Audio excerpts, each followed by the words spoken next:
All right, welcome back everyone. Ban already started and the stakes have just gone way up. Aurora Gaming PH take game 1 convincingly and now the pressure is fully on DFYG. This is the moment where series are defined. Do we see a clean sweep or do we see a response, Soldier? We are waiting for the clean sweep since yesterday, but still, the FYG, they will not let clean sweep happens today because we are seeing the bans. First, 2 bans for the FYG, Grok and Kalia, and Aurora, they are having banning Hilda because it's very annoying, Adham. I know it. Yeah. Since yesterday, but it's very it's easier to counter. Yes, that is very true. And of course, Kalea was such an annoying factor for the FYG the previous game. Although she was basically targeting mostly the tank other than compared to any other hero or any other role. But yeah, they didn't want to take the risk anymore with Kalea. Now, right now, we see the second ban from Team Aurora is actually Yuzong. So are we seeing more XP laner or roamer bans, or are we seeing jungler bans? Since we have no junglers, no mages right now banned up to this moment. Until now, Aurora, they are having a clean gameplay, and it's hard to break during that game. Like we saw it in the last game. It's hard to break, and it's cannot there is no mistakes to play around. Like the FYG, they're trying to find any mistakes. But Aurora Gaming, they are not letting any mistakes happen. They're trying to play a perfect game, like 18. It was a half. Yeah, we have a Bastion ban. Still no mage bans right now. Mid laner bans. We've seen. I think they will let the mages, stand out in this game probably. They're going to clash in the mid lane mostly. But we're still waiting for TNZ's ban, third and last ban for the first ban phase. Lancelot is open. Lapu Lapu is open. Eve is open. Farsa. Lunox. Zushin. Everyone's basically the meta picks actually are all open right now. We're seeing a Gacha man. So are we seeing Eve as a first pick, or are we seeing Lancelot? Wow. Okay, DFYG is going crazy right now. All right, which is something that I really like. Auto pick, Fanny. Yeah. Oh, we're seeing a Chow ban actually in the. Are we gonna see a Chow from Rosa, or are we seeing someone else? If he choose a Cho, I will see a different gameplay for Aurora, because Chu with Aurora, it's a different play style. Because I saw it a lot in last tournaments. Yes, definitely. Oh, he changed. Actually, no, he changed his mind. He's probably might go for a Zushin, but Eve is still actually available. So they went for a Chow and a Zushin. They're letting Eve open for the FYG if they're actually planning to pick her. Do you think, Soldier, that they're going to pick Eve, or they might go for your main, Farsa? They have 3 options. Lunox, Eve, and Farsa. But Farsa against Chu, you need to have a little respect. Definitely, yes. And I believe if actually they went for Farsa, mostly the spell is chosen is going to be purified, but no, they're going for Eve. Eve is actually such a great pick facing Chow and facing Zuchin. More crowd control from Eve compared to Farsa, so it is a good choice. We saw also Lapu Lapu. Lapu Lapu is going to be in the XP lane, so no. Right now we have a roamer left for the FYG and we have a gold laner. As for the last pick for TNZ, who is he going to pick? Still Yusin is open. Lancelot is open for him. Hayabusa also is open. So there is a lot of junglers they can choose. Definitely. TNZ. Yeah, definitely. They might actually go for, I believe most probably they might go for Hayabusa or Lancelot, or stick to Yisun Shin. But no, they're not showing their cards right now. They're not showing their jungler pick, so they just went for Esmeralda to face Lapu Lapu in the XP lane. And right now we are in the second ban phase, who do you think we're going to see get banned? Since we have already a jungler taken, an XP laner taken, and a mage taken. For me, we will see Aurora. They will ban. Like, you have blue. Yesterday we saw it from Aurora. We have Croc ban. Highlights, it was annoying last game. I saw it. For Aurora. Oh, Lancelot. Yeah, Lancelot immediately banned. Immediately. They didn't even wait for 1 second. They banned Lancelot immediately. It's a common sense for Aurora and DFYG. They are like mirroring each pick, because if I will show my cards, it's they can counter it easy. So no problem. We will try to force junglers bans for the phase 2, and we will choose junglers for the last 2 picks. So no issues for us, because junglers, maybe like you can say it, important in the game that he can control the map, he can roam with a roamer, and he can ganks also. So he can control the map, and he can give an advantage for his team by objectives and towers. All right, so we saw, of course, a Moscow ban, and right now the last ban is Ruby. Actually, it's very smart of Aurora to ban Hylos, because Hylos, if a pro Hylos player is there in DFYG, he would actually be annoying for Fanny.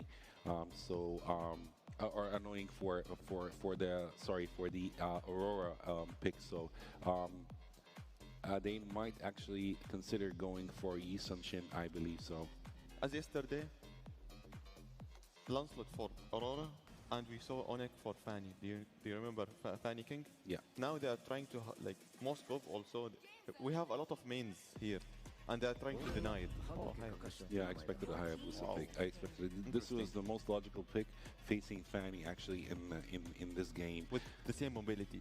Yes, definitely. And I think right now DFYG might go for 2 more tanky picks, or actually they might take a risk and go for Granger, for example, in the gold lane, plus a tanky pick. So we will see about that. Well, we want to see, Granger? So yeah, actually Claude or Granger?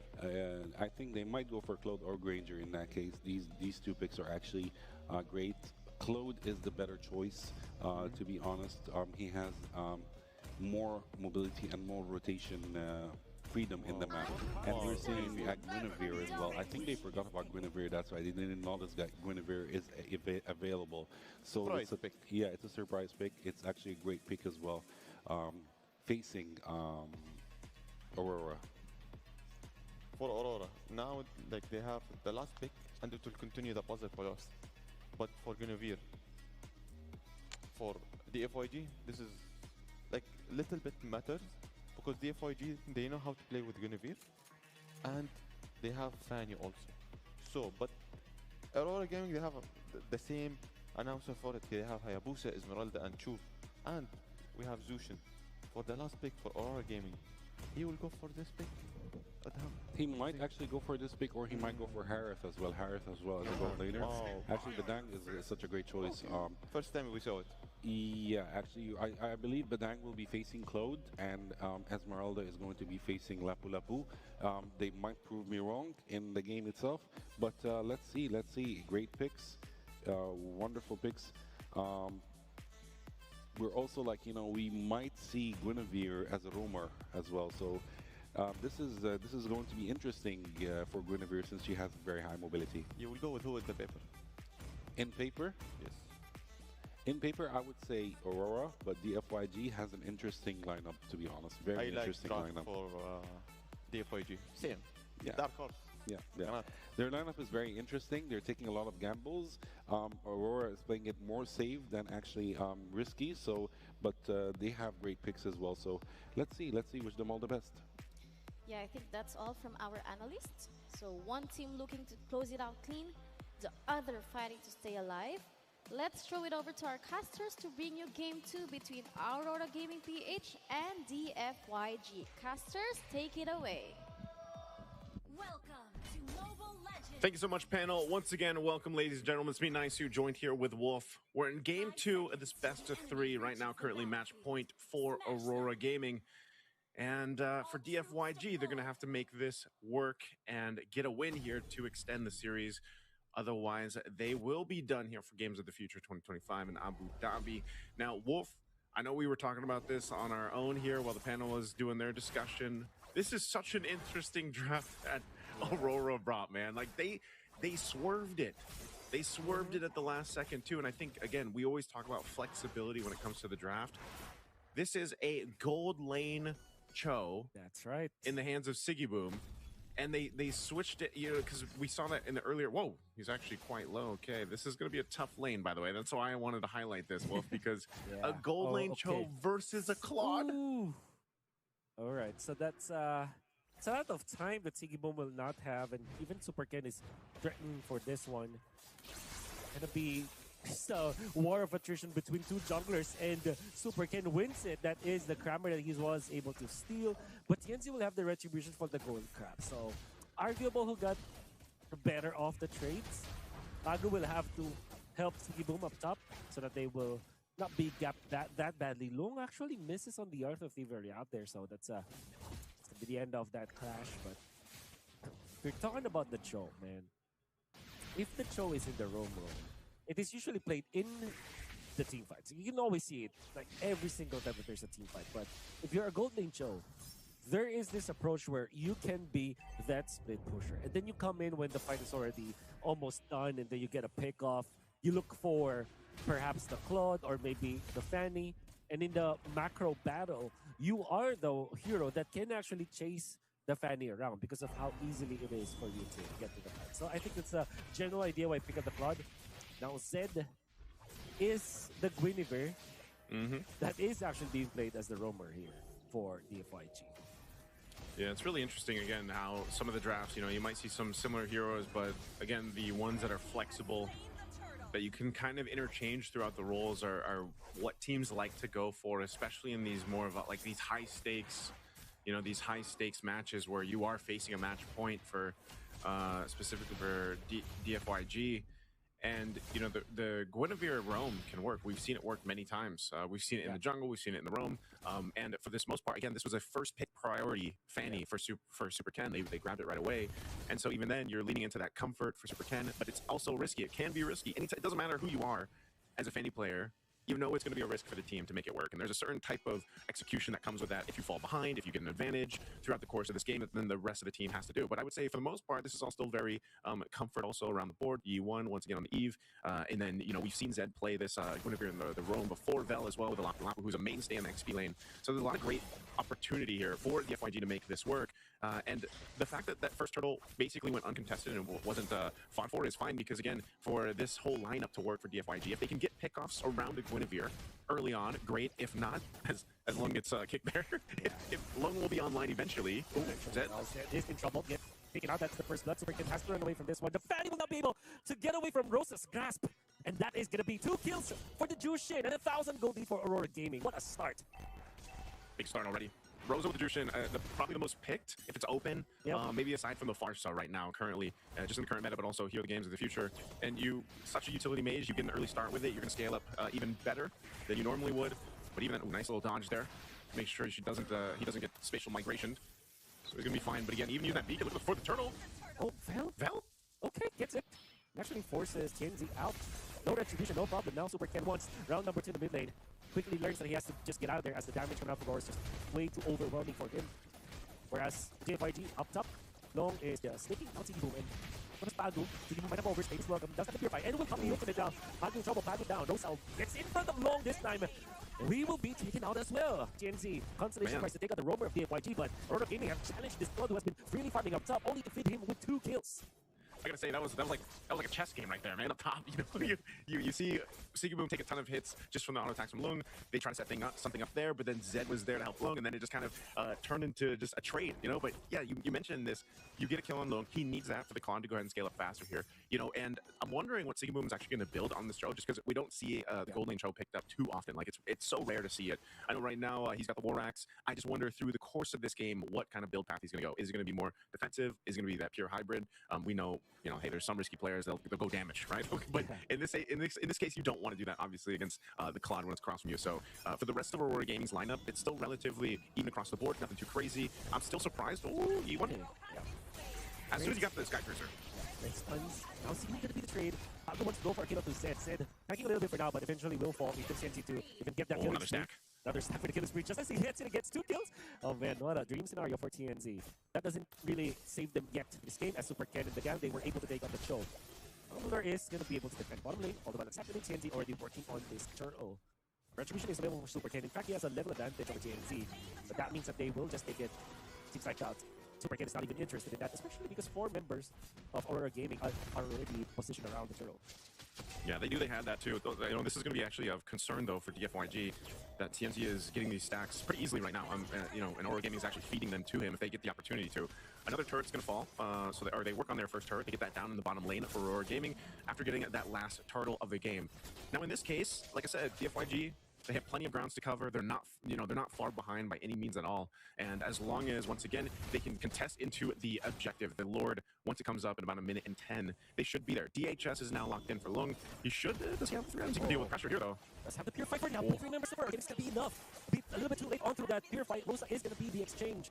Aurora going to be very happy about this, especially if they do score a kill onto Bell, which will be the case. A mega kill for TNZ. Another stack. Another stack. That's 3 in a row. Maybe the Constellation Prize is the mid lane. Seems like it's not going to be the case. Super Ken, the damage is not enough. Oh my goodness. Aurora Gaming have found so many wins across the map. Yeah, it's just all over, you know, and it's too bad they didn't get that turret down, at least in mid. It's nearly there, so maybe just getting that one hit. But, you know, for the most part, it's troublesome for Aurora Gaming to continue to go ahead and get these stacks for DFYG. That's where the trouble basically lies, because you're going to see TNZ now that he's got these stacks and he's got, you know, his scaling is where he needs to be, plus the Warcry emblem. He can actually just dive into these turrets and these setups if they find them. And that's what's going to kind of, like this is exactly what I was talking about. Oh my goodness. Oh, immediate. Like this is exactly what I was talking about. Oh my goodness. Shocked about the damage output of TNZ and how quickly Long melted out there. DFYG weren't able to protect their Claude, and even without the retribution, seems like Aurora Gaming are not going to be phased when it comes to controlling this Lord, because they know they are in a massive advantage. Super Ken, can he pull off a miracle here? It seems like they're not even interested now. They're not even contesting this Lord, despite them knowing that TNZ committed the retribution. Everyone's been or has seen a stacked up Hayabusa. Whether you've played against it or it's been on your team, it is a menace, basically, right? Yeah. And TNZ, he's been basically unleashed. He's been able to go ahead and do a whole lot throughout this game, 10 minutes in. And this is where also that transition kind of happens now. Like, he is such a big threat with the Shadow Kill alone. Like this, even if they decide, okay, Rosa dies, okay, he doesn't. He chooses not to go in, which is better because they want to play into this Lord push. Rosa does die. That's what I was going to say, though, is I'm waiting for to see Super Ken get value out of this Fanny pick. I know for the majority, because of the nature of this game, he's been kind of forced to just stay in these off lanes and push. Okay, Purify committed. Nullifying the real-world manipulation from DFYG. Boom down bot. Boom will just thinking that he has reached that status where all he needs to do is to just split the map with his Cho. It's going to be difficult for DFYG to deal with this Cho. In fact, they will go for the heads. The play, they will control Ken, and Super Ken is down. Another kill. Oh my god, this is not dangerous, Grass, but with that play coming up from Siki Boom, you might as well be traumatized from that. Oh my goodness, Aurora Gaming are kiting. This Lapu-Lapu, this is so difficult to deal with if you're DFYG. Man, this is probably the most frustrated I feel like a Lapu-Lapu would be. You know, you're trying to jump in, trying to initiate a fight with the bravest fighter, and you just get kicked.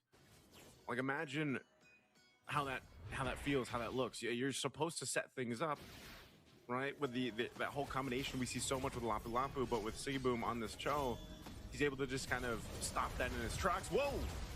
Okay, explosions into the mid lane now. For a while, DFYG are surviving. In fact, they were able to pop the Eve ultimate, but Zed is going to be the first one to drop. Aurora Gaming escapes the zone of DFYG. TNZ wants to go for Super Ken. No. Oh, the shurikens are enough. A double. That's that Sky Piercer. For TNZ, 9-0-2. Oh my goodness. A dream game for That's a the dream. Hayabusa. That's a dream game for a Hayabusa. That's a dream game for a Sky Piercer. So you're going to go for more. Let's go for the kick. Finds it, will not continue because long is going to be a problem, but of course they will give it to the Hayabusa this time. 10-0-2 for TNZ on this Hayabusa. How many stacks does he have right now? I think he's maxed out. He probably is maxed out. Yeah. Yep. He's maxed. I was going to say, like, again, as soon as he bought that Sky Piercer, value right away. Got kills right as he bought it. So it's max stacks now. TNZ, like, that's why I was saying it's going to be a problem. It's troublesome for DFYG. Zed's going to go for a setup, but this is Sigiboom. I don't think you're going to be able to do much at all. Good use of the beacon defensively to keep them from going further. And this is, once again, just an objective that's going to go in the hands of Aurora Gaming. In this case, Wolf, you know, when you're facing against a fully stacked Sky Piercer, this actually changes your approach to these team fights too. Because of you're aware of it, but even regardless of that, the way that Pagu has been playing is what I exactly said in last game. He's so aggressive with it. You know, him and Lunar. Lunar is more so, playing a standard Esmeralda game for the most part. It's pretty difficult to kill an Esmeralda, but Pagu is making those plays, cutting them off in between turrets, utilizing the fist crack combination, fist break combination with that flicker if he has to. It's almost up again. So potentially he's going to force a fight and make DFYG actually respond to this as the Lord slowly makes its way down the bottom. They're trying to hold on to this mid turret. You got some waves being cut up by Super Ken up top. So he's done what he can to delay this a little bit more, see if they can stay in the game here. Over that 14-minute mark, they'll try to clear out this Lord. We'll see what they do. Super Ken's still cutting those waves. But again, Pagu, keep an eye out for him. If he decides to fight, he's got immortality as well. So that base turret being worked on, Super Ken will take their purple buff. But these next waves are going to be pushing in here.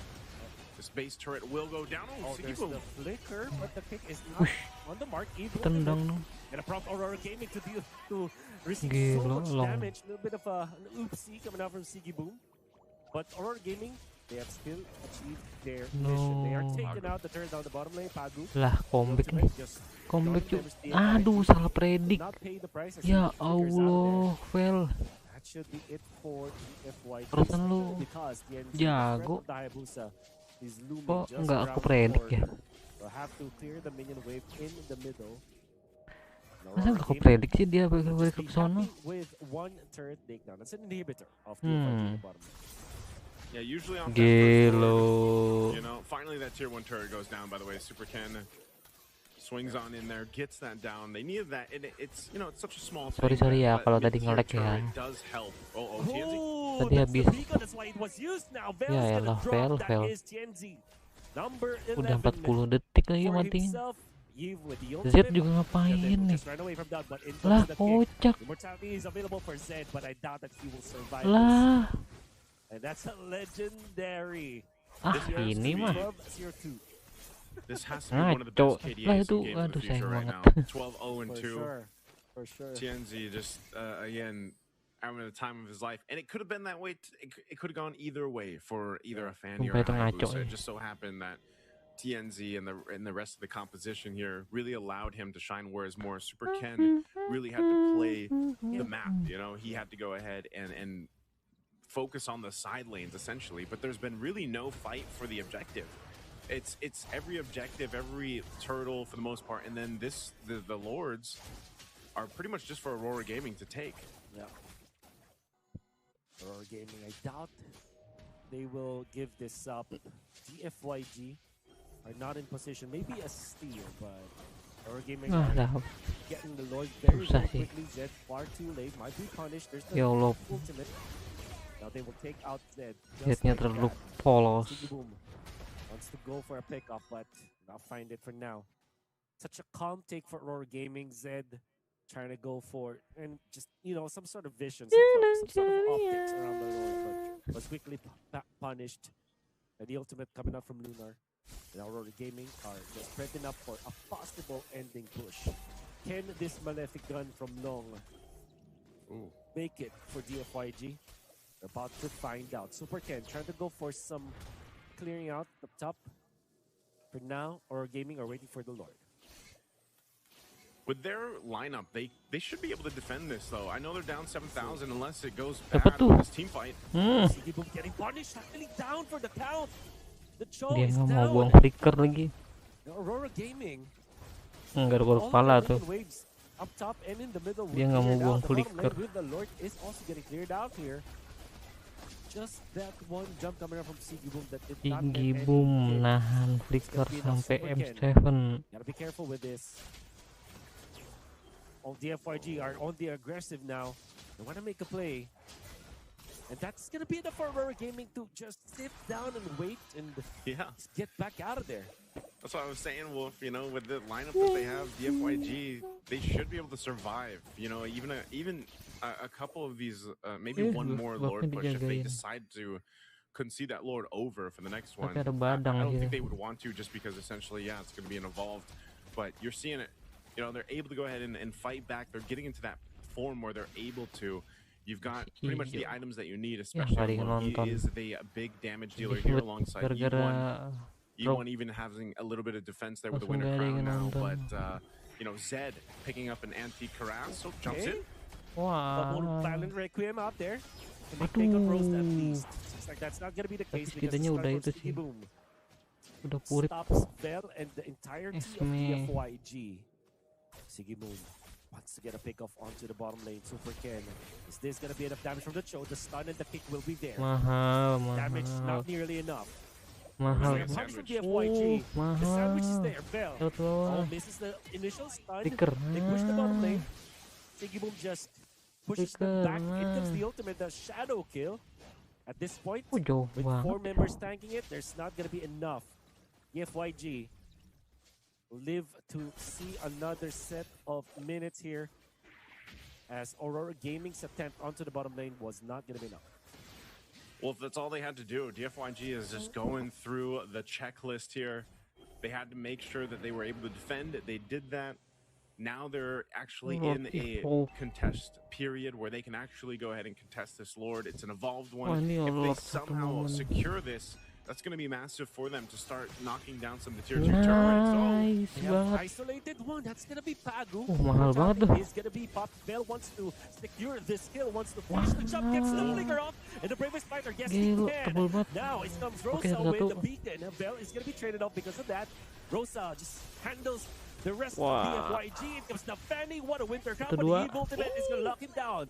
Rosa out. Sigibum looking for an angle with his Joe, prepping up the Jeet Kundo. Doesn't have the flicker for now. And he's Gila, going to be sakit banget found tuh. by the members of the Ketiga, DFYG. The kick is not nearly enough. Gila, As he's Ken. getting punished. Now Lunar might be next on the docket. DFYG Oh, no. have Can they get away? found the 3 kills, Wait. man.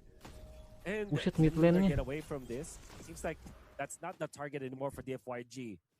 Oh, they're Long taking the is Lord, gonna though. put this Lord low, but Tienzi is still alive and Long. Retribution is still up. You sure Long. want to do this, DFYG? This is a huge risk. I mean, Wait, Super Ken dealt with the zooming wave. He's gitu going to make it back bahayanya. up here. Lord's at a quarter of the health. Lunar low as well. Has to get away. Nah, That's the Purify for now. TNZ goes for the backlash for the Winter Crown. Nice. Seems he wanted to punish. Immortality getting picked up. There is going to be the Winter Crown. Can they take him out? That's 14 kills that they can shut down. Jagain TNZ runs tidurnya. away. Long. It's not going to be enough. TNZ goes down.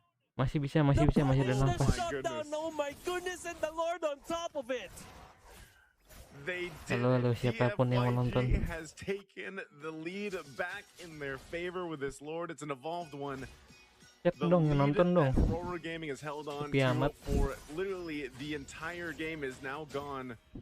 TNZ still a little bit away to be back up, but they got to deal with this Lord. It's an evolved one pushing in, And Ayun, DFYG is dapat in a mid. position to force a What fight. the heck? Oh, the Fanny overshoots. But Atas. that's just for poking. In comes the Aduh, ultimate Jet Bagu. miss. And again, they will get out. The Beacon just to get away from there. But Satu-satu. the base in dapat shambles. 3. Bagu down for the count. Rosa as Tium, ente. well. With no Hayabusa to defend. DFYG mounts the comeback. And we are going to game 3. DFYG has Satu to be sama. happy about that. Again, facing a fully stacked TNZ Hayabusa.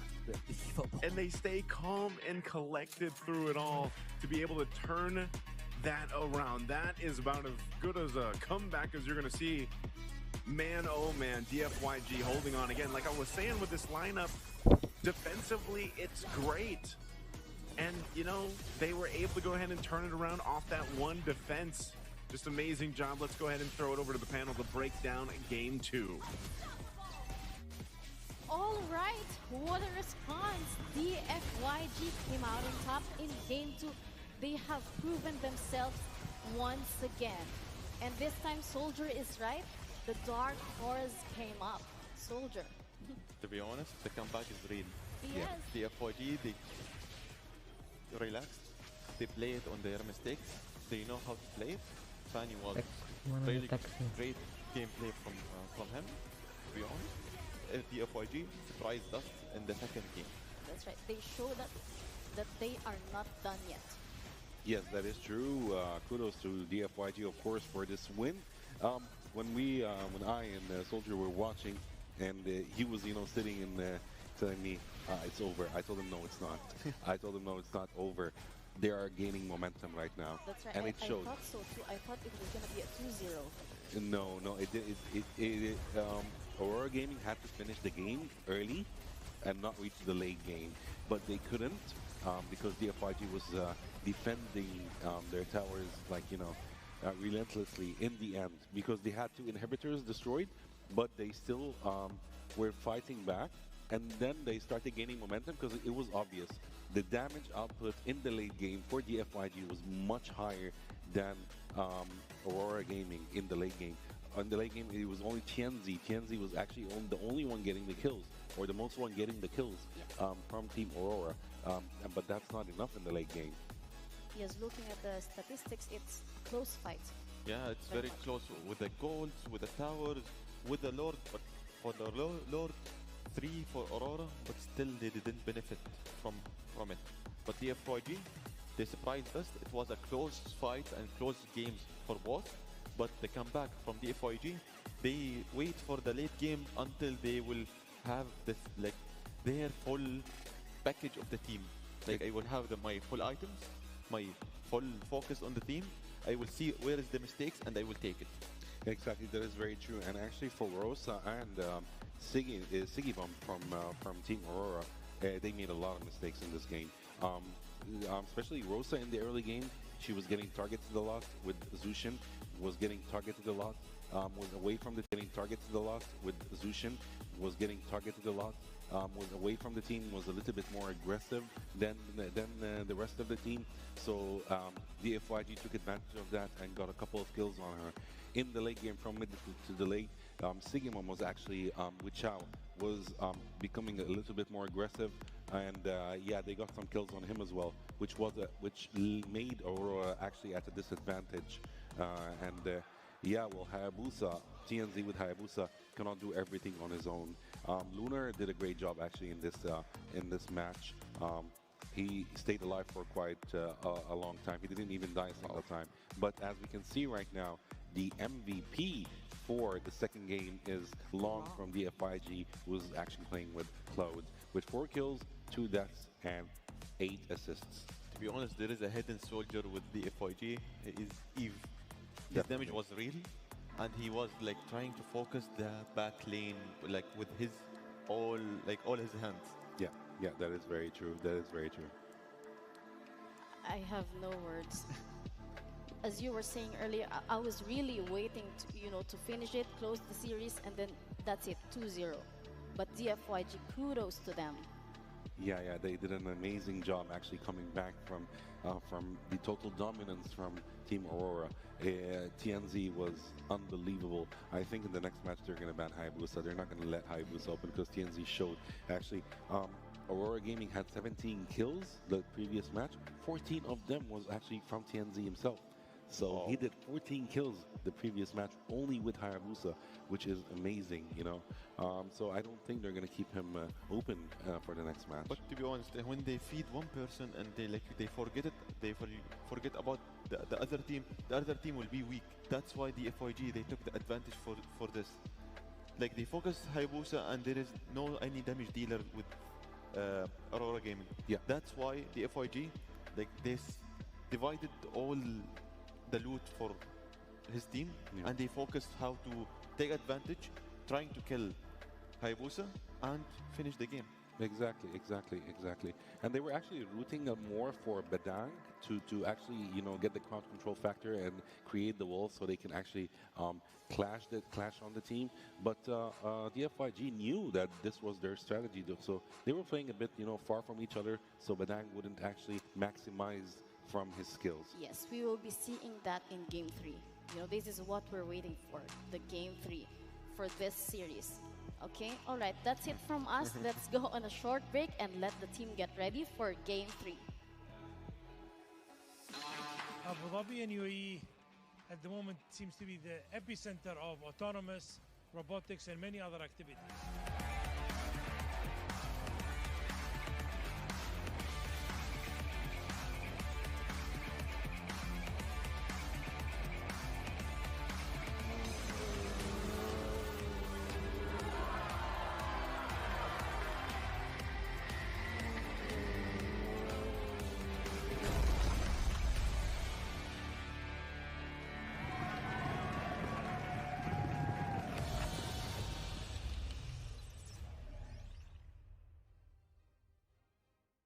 Doesn't have to be complicated. At Solutions Plus, we provide a tailored combination of consulting, business process outsourcing, and technology solutions, from digital to finance, procurement, HR, ESG, and integrated facilities management. We take care of it all, letting you focus on success. Partner with Solutions Plus and take your business to the next level.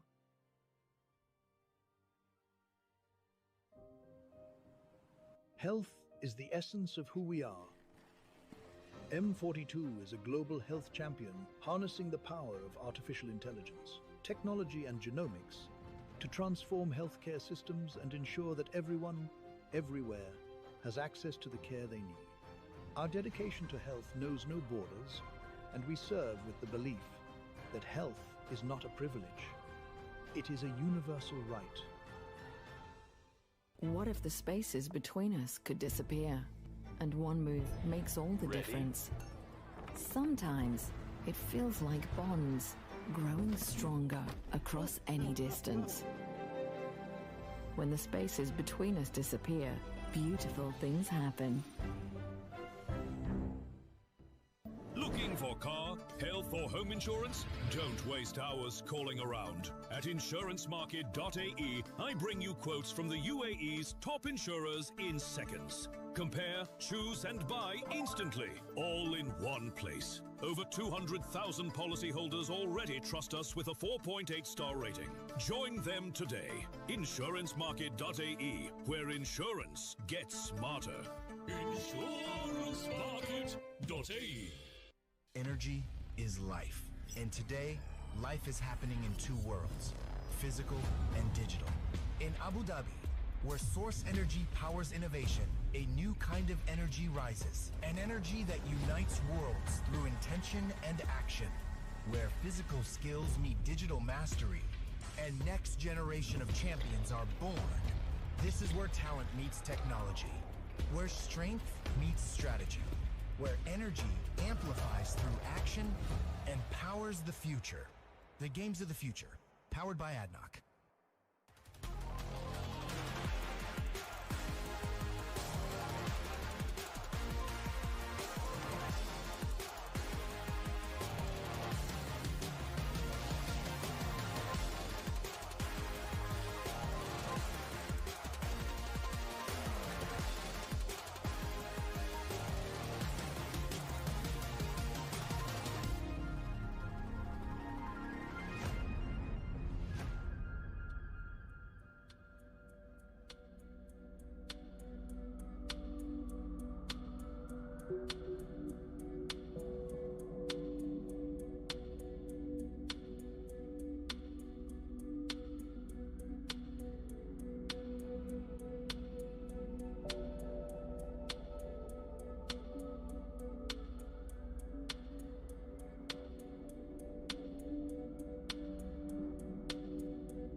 All right, everyone, this is it. We have reached Game 3, the decider.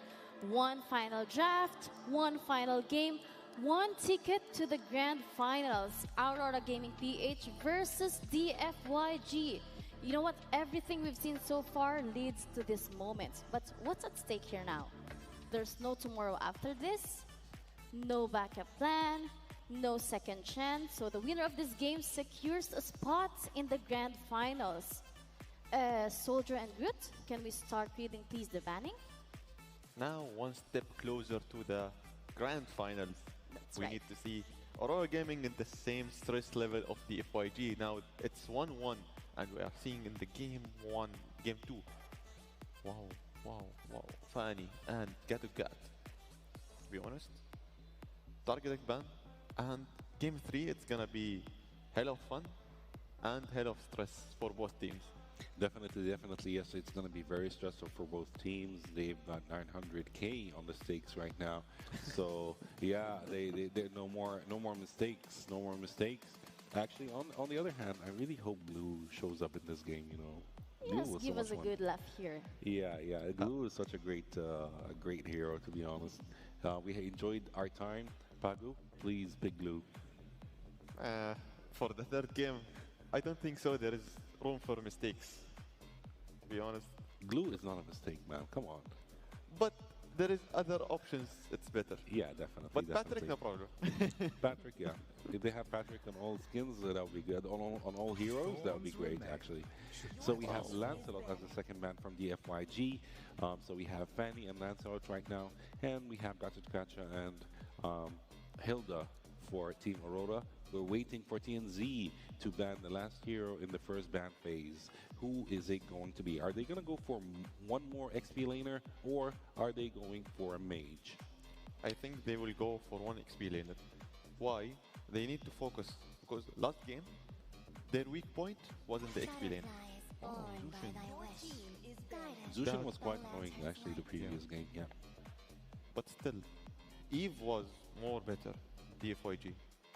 DFYG with Eve, with the damage dealting in the last game, and trying to focus the back line, and like deleting the front line, because if they have Badang for the front line, versus Eve it's hard. Also Chu last game was playing with the tank build, not like a fighter build. Damage build. Although he was in the gold lane with Claude, I understand the idea that he actually went for a tank build because, you know, he would be very squishy in front of Claude since Claude has distance damage, you know, he damages from far away. So he had to build a tank. Yeah, exactly. But, as I can see, Hayabusa is open, Eve is open, Aurora are taking risks. Oh my god, Grok is actually joining us today in this game. Pagu, yeah, he's like, okay, you know, Groot, I'm not going to pick Glue, but I'm going to pick Grok instead, which is such a great choice for him. Right now we have Yeon and Vel waiting to go for their picks. Who do you think they're going to pick? Are they going to pick a mage XP laner, or are they going to go for a mage jungler? Mage and jungler. Mage more and than jungler, yes. They are hovering on Eve because they win it last game, and they know how to play with Eve more than other mages. Oh, and we have Basha as well. So this is going to be crazy, actually. Wow. But for the first pick for Aurora, like as a Grok, it's understandable because they cannot let it go. It's very advantageous. But why didn't they go for Basha instead? That's very, you know, like I'm questioning myself. Why didn't they go for Basha? Basha is such a great jungler, and he's very annoying, actually. Basha was also open. Yeah, exactly. So why didn't they go for him? Why did they choose Grok instead? It's a question mark, but still, they know how to. We saw Aurora playing against Basha. Oh, your main is showing up. Farsa and Eve versus you. Oh, Yuzong is open also. Yuzong is open as well, yes. Lapu Lapu is open right now. So, yeah, there are lots of actually meta heroes that are open that they can choose from. Claude, they're not taking risks, so they pick Claude. So, it's a smart choice from Aurora that they went for the Claude pick. Right now, actually, the FIG Udah might mulai get berat stuck nih. with a Harith pick in the gold lane or another XP lane or fighter. Fighter in the gold lane. So, or Moskov. long. Actually, yeah, Moskov is actually showing up right now. Interesting. Definitely They will play it on the safe side, like we will play in the our safe plan. Yeah. We will play our mains. Moskov. Yeah. Okay. Okay. Hero Understandable. nyamannya long. For Hayabusa, it was very annoying and very fed in the last game. Trying to deny it because it's the last game. And the last game, there is like mistakes are costly for both teams. And for the safe plan, try to eliminate as much as mains for both teams, and you are good to go. Actually, Long with his belum choice with ketahuan Moskov made sure that this is going to be a long game. Yang So lain yeah, this is lapu-lapu, very interesting, and we lapu-lapunya see Lapu-Lapu in the ban. di Oh my respect god, this langsung, game is bro. going to be quite interesting. I'm actually very excited to see Lapu-lapu what's going to happen in memang. this game. Duh. We're waiting for the last two bans from the FIG and Aurora, and then the last 4 picks for both teams. Do you have any idea? Because I'm very clueless right now about what they're planning for, to be honest. When you think about it, there is a lot of picks are open. Harith is open. Xborg, Yuzong. Harith, no one's gonna pick Harith right now. No one's gonna pick Harith because they're already locked on. Ruby's open also. Jungler Ruby's open tank as well, ini. yes, there is Xborg. Jungler sama tank there's belum Uranus, nih. there's Esmeralda as well. Cici ya. Yeah, CC is a very smart ban from their side because she would be very annoying facing Moskov if she actually in a clash targeted Moskov. She's going to be very annoying. Itu There is Guinevere as kurang. well, by the way. So there are lots of Badan choices juga. actually still available, but we're waiting for the last ban from Berarti- TNZ to see who is he going to ban, and most probably it's going to be another Yuzong, explainer, okay, of course. interesting. Of course, Yuzong. Yuzong. So we have Uranus, we have Guinevere, we have Xborg. Who else do Gila. we have Langsung Esmeralda di as respect well. XP-nya. So there are still 4 picks for the XP lane, and of course the FYG are still looking for a roamer as well. So will they go for Hylox? Do you think they will go Hylox for is Hylox? open. Yeah. And it's with the FIG. Arlot? Arlot is such a great choice as well, actually. Very interesting Arlot choice. with Moskov and Eve and Basha. This is going to be It's a very interesting pick. Until very now. interesting, and the damage output is going to be crazy actually if they pick Arlot. Like three damage dealer. Yeah, 3 damage Moskov, dealers, Eve, Arlot, Arlot. and 2 crowd controllers right now, 2 burst damagers. So Okay, Arlot. actually Arlot is such a he completes the puzzle in a way right now. So the last pick for the FIG is going to be a roamer. They changed the plan from Apa nih? the first. Oh, glue. XP jungler ya. Wait, hovering on the glue, Patrick. Actually, are we seeing Pago as Patrick? Are you guys doing that? Are you gonna do that? Because that would be very interesting. For the last game, we were seeing Patrick. Are we seeing Patrick? I hope so. No, they're not. Okay, Terizla. Terizla is actually such a great choice for an XP laner. I want to put comments on the FYG. They learned from their mistakes from the first game. They were playing on the magic damage. Now they changed. They will play Moscow, Terizla and Guinevere.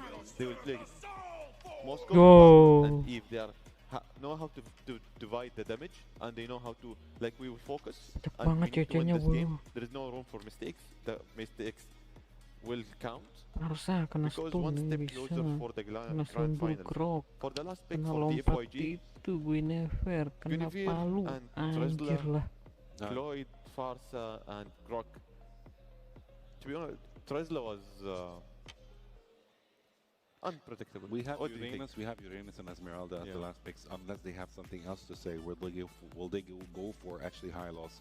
Although But that, the FYG. Actually, that's Adham, a logical what do you choice. think of Terizla pick? Terizla pick is such a great pick because he's very good at crowd control. He has very high Iya life sih, steal, betul and banget he ya. actually has good damage. Actually, looking at both Oh, teams, badang. all 10 heroes Betul, itu. are high damage Biar output. So ada this is going to be kejut. a game with lots of kills. I believe Now, so. the draft is equal for me. Yeah. But I want to go with Farsa, but now I will betray her. I will go with the FYG still. Actually, both of them are very interesting. I'm still rooting for Aurora, but DFYG has quite an amazing lineup, to be honest. Very interesting and very excited to see what's going to happen in this game. Again, I'm clueless. Again, I'm clueless. This game is going to be crazy. We might see lots of kills going on. I want to see Moscow playstyle with the FYG. Yeah, I'm waiting since yesterday. Actually, Guinevere is such a targeted pick against Moskov, so not only, of course, Guinevere, but Guinevere is the most one because, you know, using her ult, she might actually try to get to Moskov, but Moskov smartly actually used his Purify spell, so let's see. Let's see. All right, that is from our analysts. It's time to let the game speak. This is Game 3 once again, the decider, the final chapter of this series. Let's send it over to our casters to bring you the match that decides who moves on to the grand finals. Casters? Thanks so much. Welcome once again. Final match between these two amazing teams. Aurora game, FYG, fighting for the grand final spot. Once again, it's one game down to it. Wolf, I gotta say, man, I like both drafts. You got some comfort here, and I know we mentioned this yesterday, man. That they broke the glass in case of emergency. Loom got his Moscow. That's right. Yeah. Unfortunately, we cannot have two good things at the same time. We're going to see utility versus utility when it comes to our junglers. Would love to see Super Ken on the assassins for sure. But hey, we get the long Moscow, so it's fine. And we also get the Grok onto Pagu, which so far has been great. I mean, we have seen only the first minute of our battle in the mid lane, and they're already poking E1 as well as Zed. There's so many good picks here. Rosa on the Farsa, this is Stuff of Legends. One of his most famous heroes for sure, that he got known for. And then eventually, of course, we have the Cloud from Sigiboom going up against Lung's Moscow. Okay, so part of this, and also the interesting fact is this is broken walls, right? So that's of course going to have somewhat of an impact. I feel like, you know, when you look at broken walls, it's not a major change, but there are certain stipulations to that, especially depending on where teams decide to fight or how they decide to nice little take there for Super Ken, by the way. But this this Baksha, no. Okay, they're not gonna follow it up. Oh, there is the exchange though, Zed. With his own wall against the Grok Super Ken.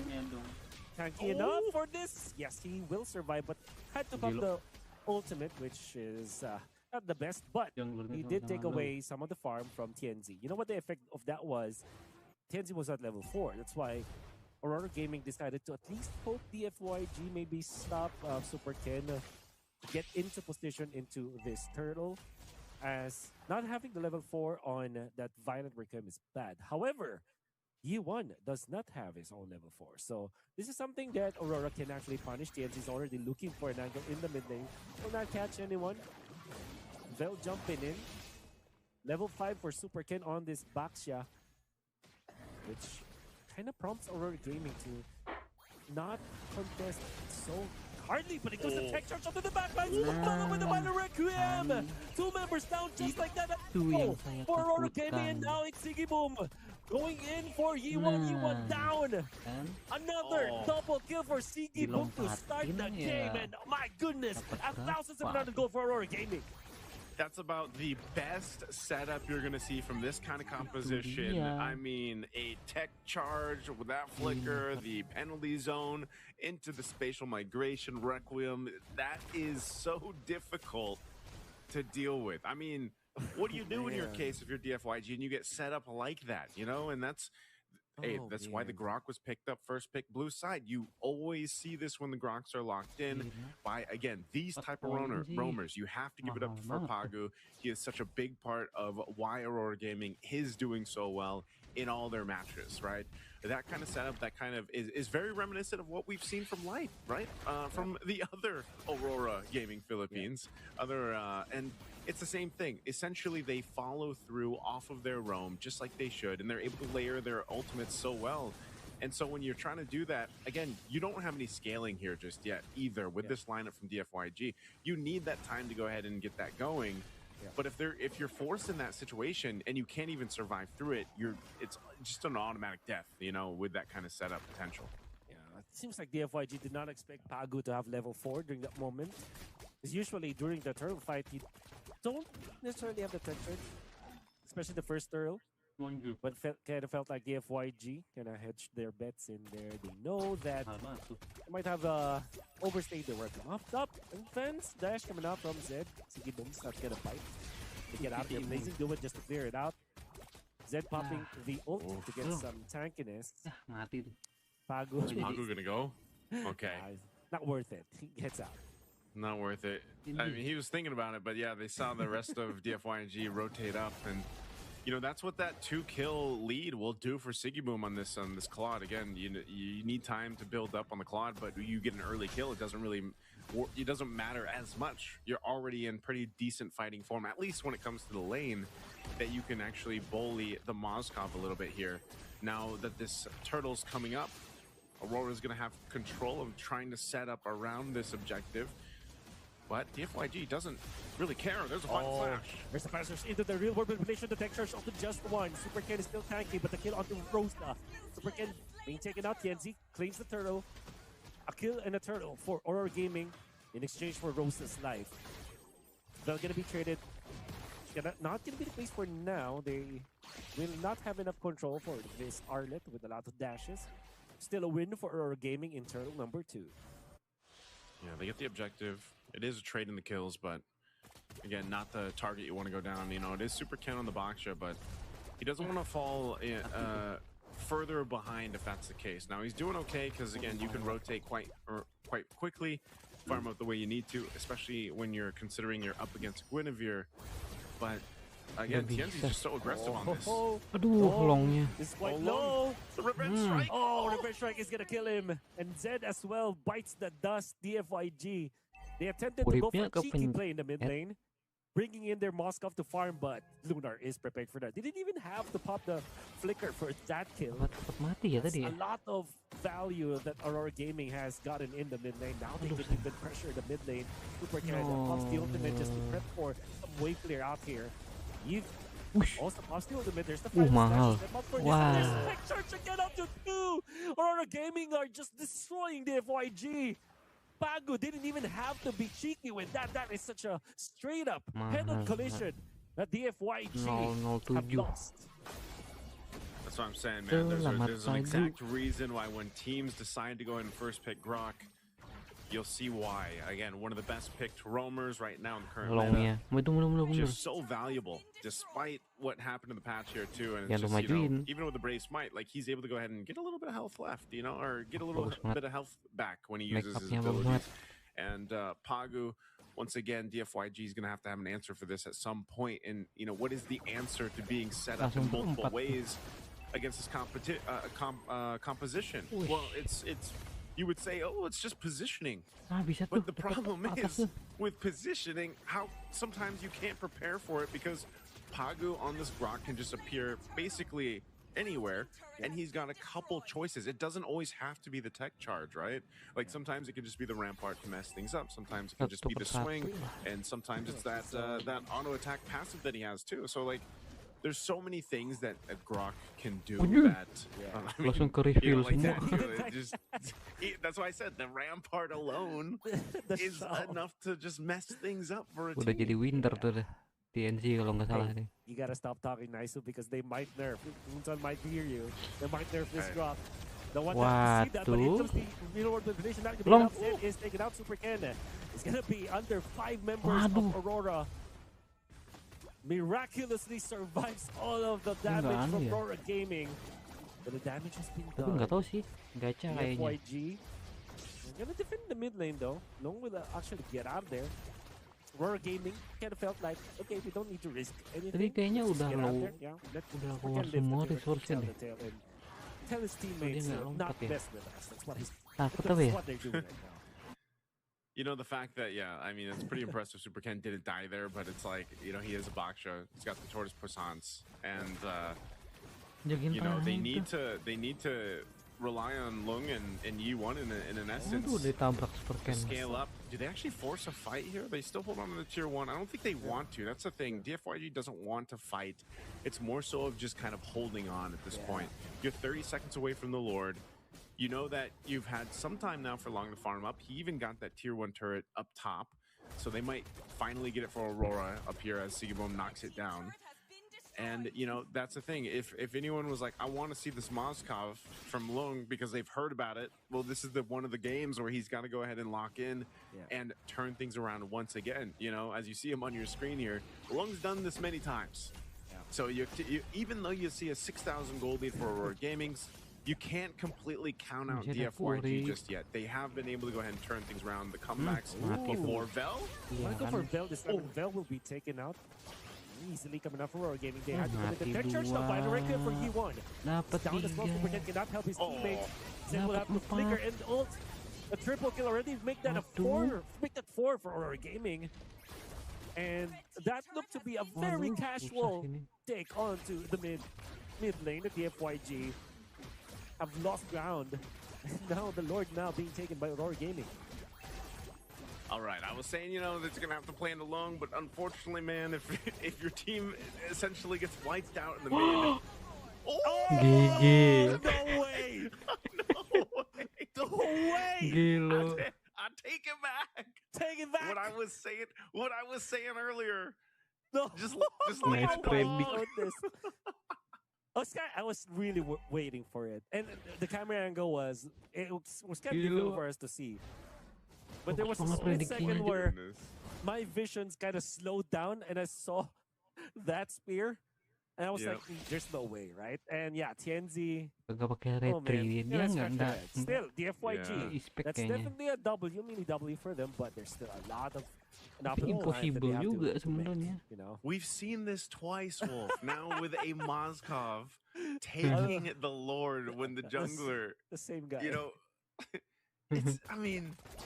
At one point you can't say, okay, it's just luck. Like there's some calculation in there, man. Like I'm telling you. This is pattern recognition that we're doing. This is not luck. Tech charge in the middle. Punish the Zed. Push them back. Yeah, but he's probably dead now. And DFYG have cleared the minion wave for sure for that one, but yeah, they were able to breathe a little. So again, something like that. I know we always, you know, a lot of people react to it. I'm sure people in the chat watching were saying the same thing. But in reality, you steal a Lord. What it does do you when you're down this much? Again, this is a 9,000 gold deficit. It may buy you an opportunity in this game, you know. But that's a very small step in the right direction. And once again, this kind of lineup, with the way things have been going, is entirely leaning towards that. Your Moskov, whoever it might be, whatever team might this be, is able to go ahead and get that space to work with, get the damage off, you know, take out the people. But you look at the lineup from Aurora Gaming, that is going to be very difficult to do. No matter how locked in Lung is, the amount of work that's going to take, and for the rest of the team to catch up or allow him to do that is such a big task here. Again, you're talking about a Grok, a Terizla, who has a passive called the Body of Smith, which lets him tank up even more damage the lower health that he is. Plus, he has the wings, you know. So it's like the amount of time that needs to be bought for Lung to make it happen is massive. Now they have that potential, but you can see the items here. They're so far away as a team, right? As a team from being able to actually win those exchanges, win those fights. And that's why the only option for them at this point is to go ahead and buckle in. They potentially probably don't even contest the next Lord. If they try to get in that position, they could risk losing these series, losing this opportunity to go to the grand finals here, because some of the defensive items now have to be in consideration too. You see the Winter Crown over here for TNZ.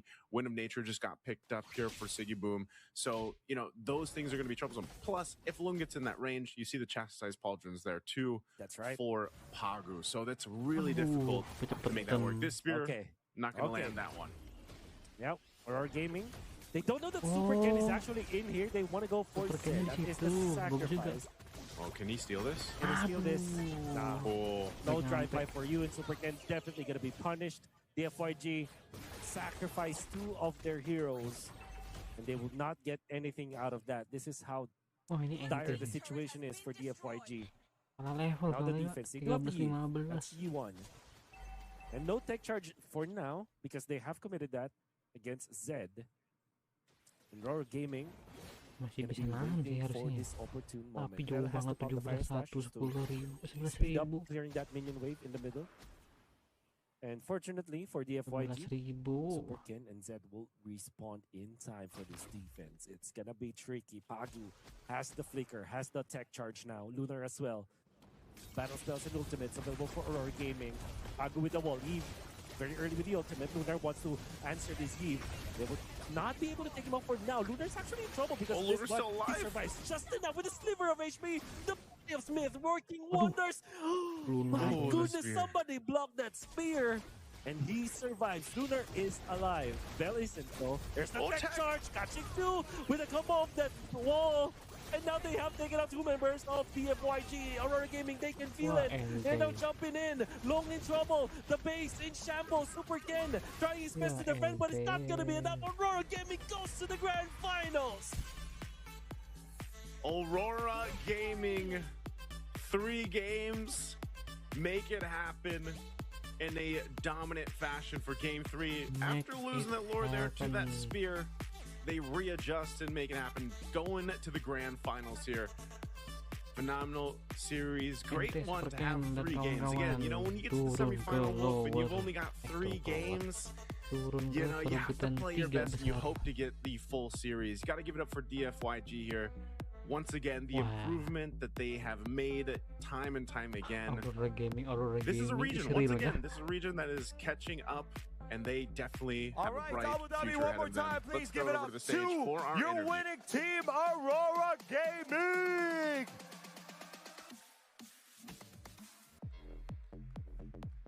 Well done, guys. You are the one I remember I spoke to yesterday, right? Amazing. All right. Wow, what an incredible performance. It was a tough game.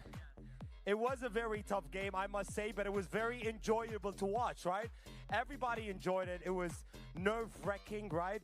What was coming into the semifinals? What was the main focus for you and the rest of the team?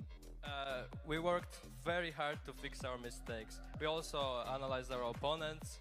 And overall, I expected this game to be a little bit harder, but not to say they played very good, actually. Amazing. Well done, of course, to the other team. Can we have a bigger round of applause to DYFG? Amazing performance, of course. Who would you say out of the entire team was the highlight? Who pulled off the most amount of kills? In our team, I feel like it was a team effort, but TNZ got so many kills that he actually deserved it. Amazing. Well done. Well, congratulations. You guys are off to the finals tomorrow. Just one last step. And then you guys could potentially win this tournament. It's absolutely huge. Tell me about the preparations over the next 24 hours. What are you guys going to focus on? Well, I feel like we just need to keep the energy and the mindset, because we came here to win. That's our mindset. So tomorrow we're gonna work very hard to win. Amazing. Well done. Well, congratulations once again, Aurora Gaming, everybody. Well done. We'll see you tomorrow at the finals of the MLBB tournament right here, the Games of the Future. Well done, guys.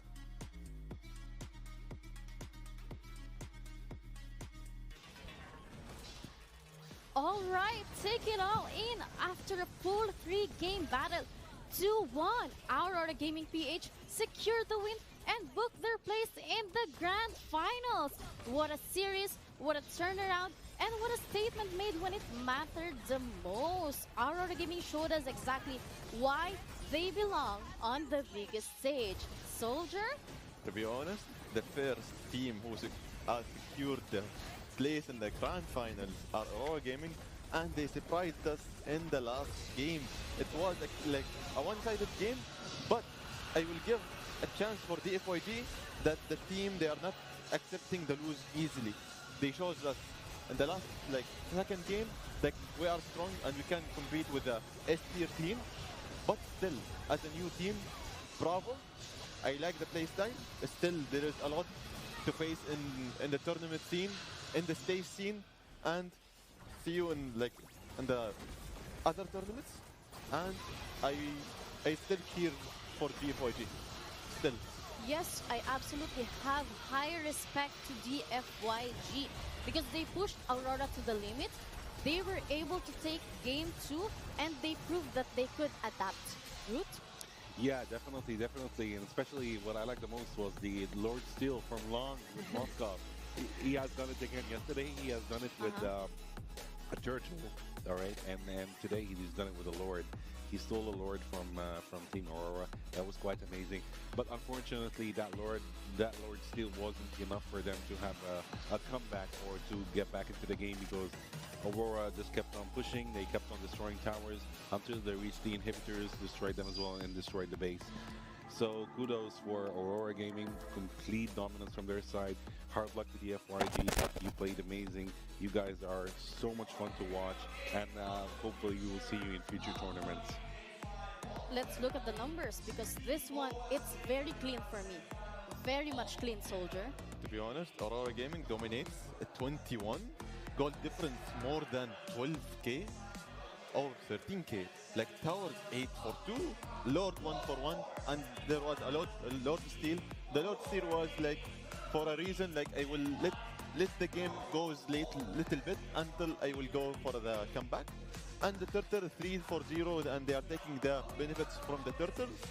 And like for the jungle vision, map controls for Aurora side, to be honest, Aurora Gaming surprised us a lot in the last game. Yes, you know what? I know it was a team fight, team effort, but one player really came out on top.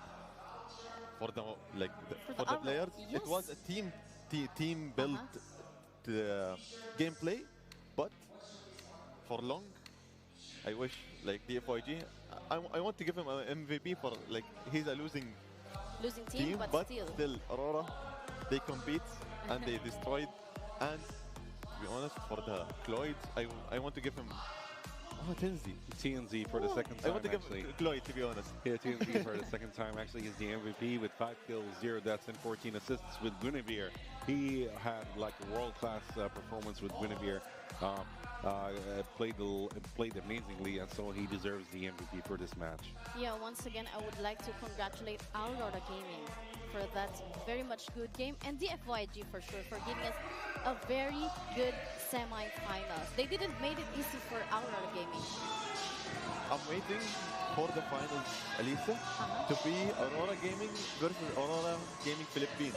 It will be a hell of a match. Yeah. And everyone should be here to watch like for these two, because Aurora Gaming now they secured the first place for the final, and I'm waiting for the next match versus Onyx and Aurora Gaming Philippines. That's right. Oh my God, this will be. Not forget about the next match. You know, this one is the one I am personally waiting for. Yeah.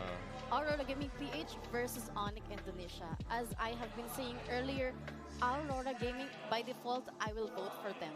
But my heart goes to Kyrie. My husband knows, by the way. Okay, if he knows, then we're good.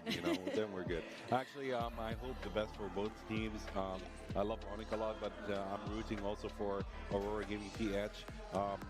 This match is going to start very soon, so everyone should stay tuned for this match. 5:15 p.m. UAE time. Yep. So for our live viewers, they just need to chill and relax. It's almost coming. And for our live viewers, for sure, just stay tuned with us, So now, the final lineup, it's clearly coming up. Now Aurora Gaming is there. We're just waiting for one final team to complete the final lineups. We thought me and Adham before the stream, we thought it will go 2-0 for Aurora Gaming, but the FYG surprised us. Yeah. Like we are not easy to take the clean sheet for against us. We will get one game and we will make it little bit, and we will testing the waters. They won for the second game, bravo. But Aurora Gaming surprised the stream, surprised us, me and Adham. It was game of the day. Yeah, to be honest. Definitely, yes. Yes, but very shortly we will be seeing the second matchup, the much-awaited matchup for the day versus Aurora Gaming PH and Onyx Indonesia. So you guys better stay tuned, because the next matchup is a powerhouse matchup. See you guys later. See you. Abu Dhabi and UAE at the moment seems to be the epicenter of autonomous, robotics, and many other activities.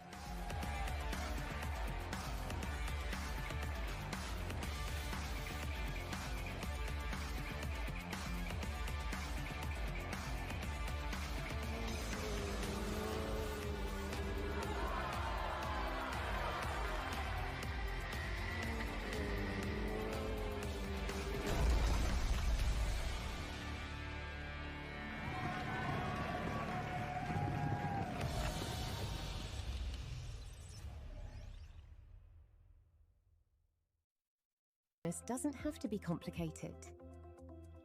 At Solutions Plus, we provide a tailored combination of consulting, business process outsourcing, and technology solutions, from digital to finance, procurement, HR, ESG, and integrated facilities management. We take care of it all, letting you focus on success. Partner with Solutions Plus and take your business to the next level.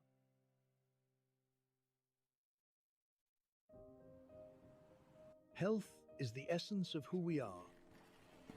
M42 is a global health champion harnessing the power of artificial intelligence, technology and genomics to transform healthcare systems and ensure that everyone, everywhere, has access to the care they need. Our dedication to health knows no borders, and we serve with the belief that health is not a privilege. It is a universal right. What if the spaces between us could disappear? And one move makes all the difference. Sometimes it feels like bonds growing stronger across any distance. When the spaces between us disappear, beautiful things happen.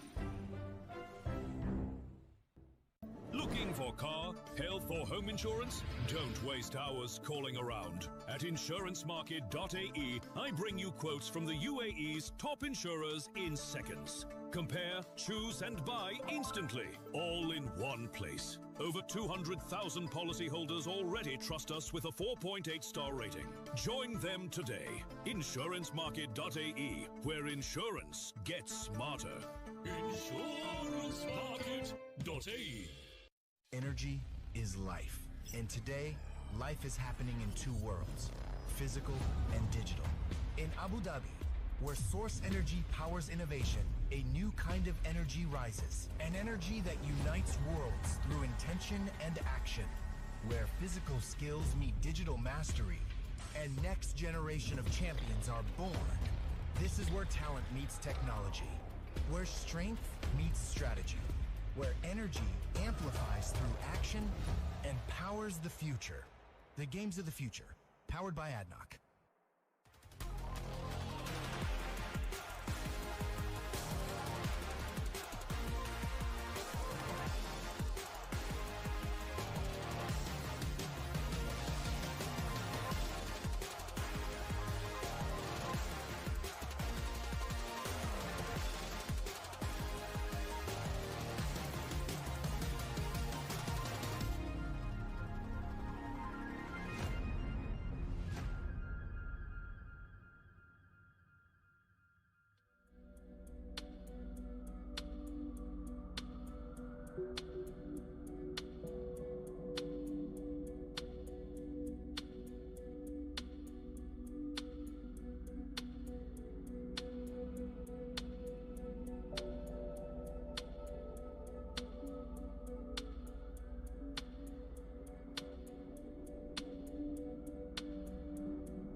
Welcome back, everyone. This is Games of the Future Abu Dhabi 2025, powered by ADNOC.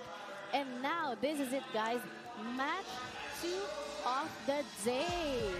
We are now one step closer to seeing the finalists for the grand finals. We are waiting for the game 2. To be honest, game 2 will be more fun than game 1.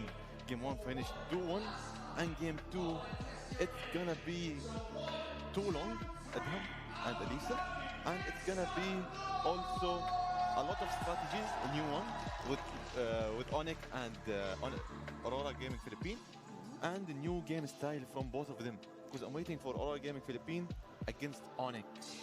You know, it's going to be amazing. yes, sorry, without a doubt, I know this is the most awaited matchup of the day, you know?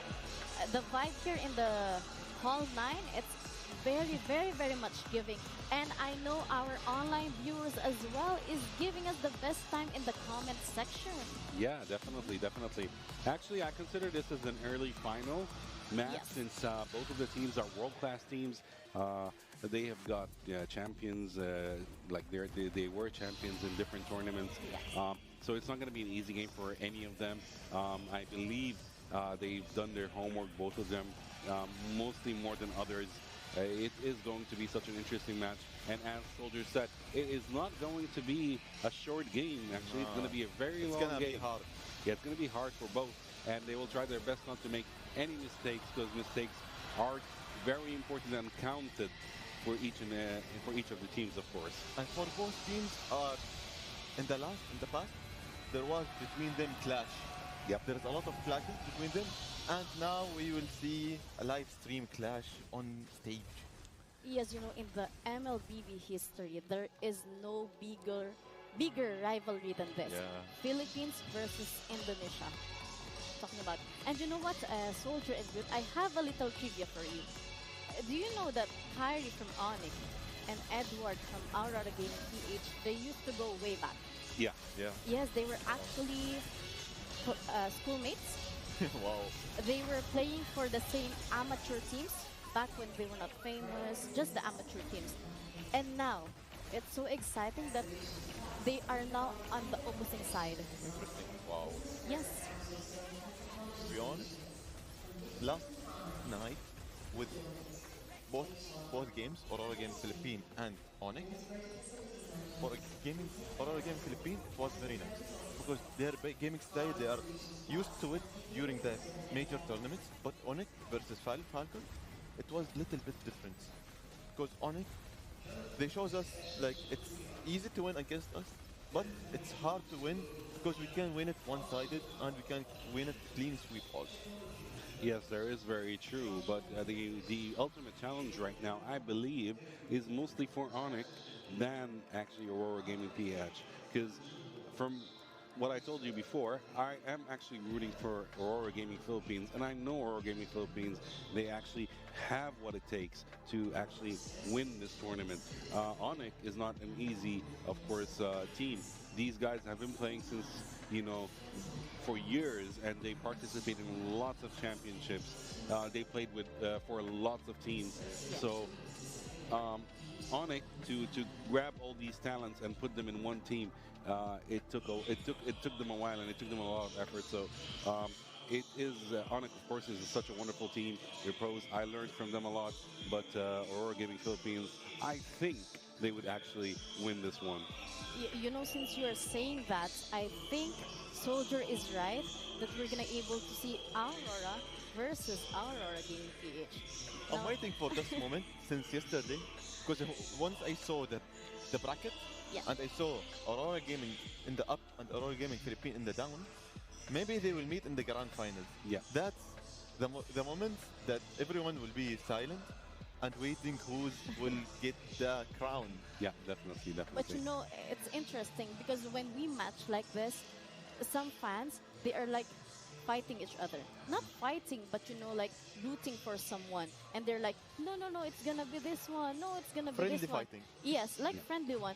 But if Aurora and Aurora Gaming PH goes into the finals, the fans will be like, I am Aurora. I am Aurora. So, you know. It's different. Like, yes. you know, I think it's gonna be like the European Aurora fans versus the Filipino Aurora fans. So yeah, it's gonna be like that. You know. That's funny. Yeah, that's gonna be fun. But it's a win-win for Aurora in general. You know, to be honest. But you know, let's not rush through things because Onyx might have something else to say. In the pocket, we never know. Like you never know. Exactly.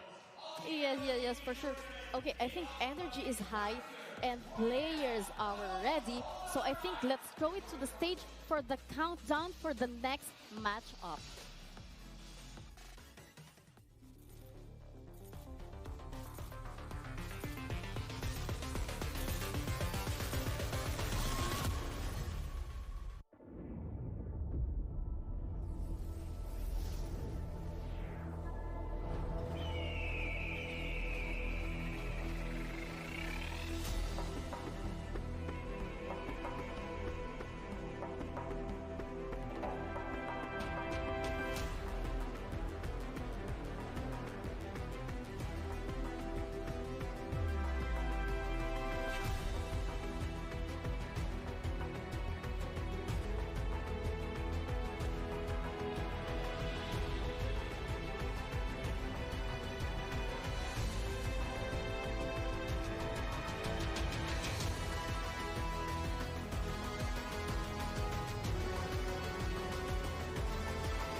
Ladies and gentlemen, let's welcome Aurora Gaming Philippines!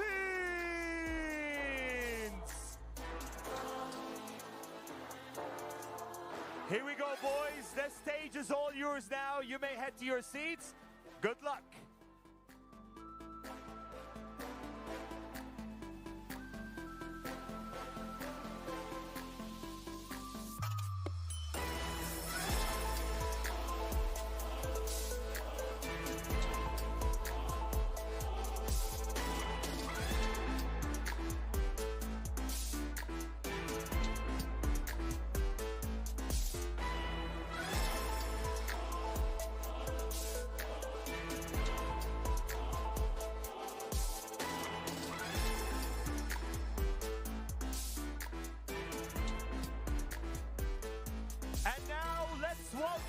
their opponents. Give it up to Team Onyx!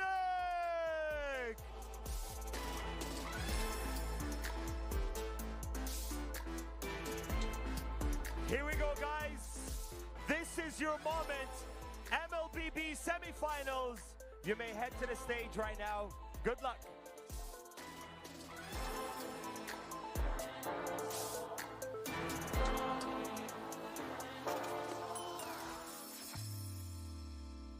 All right, everyone, this is where it truly begins. Match 2 of the day, game 1, and the draft is now upon us. Onyx Indonesia versus Aurora Gaming PH.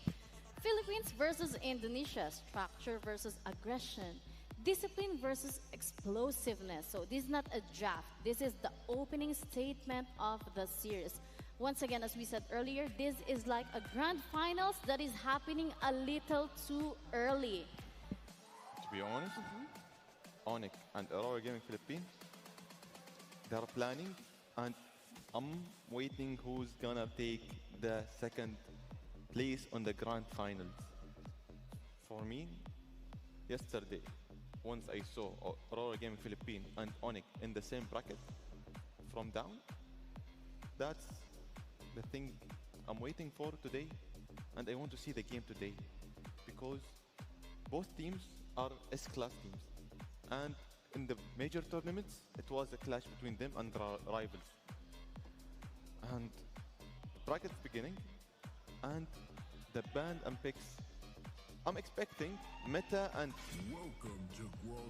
meta and target bans for both Onyx and Aurora. Yes, we have witnessed Light used Grok, and he was the MVP for that one. So this is very much a respect ban, I believe. Yes, that is very true, actually. Grok is an auto ban for Onyx because they know that Aurora is not... they know how to play with the Grok, especially Light. And then we're seeing a Kalea ban as well, which is a top meta ban. And Yuzong, they're not waiting, they're not giving it, they're not waiting to choose who to ban. They know who to ban exactly, so they've done their homework.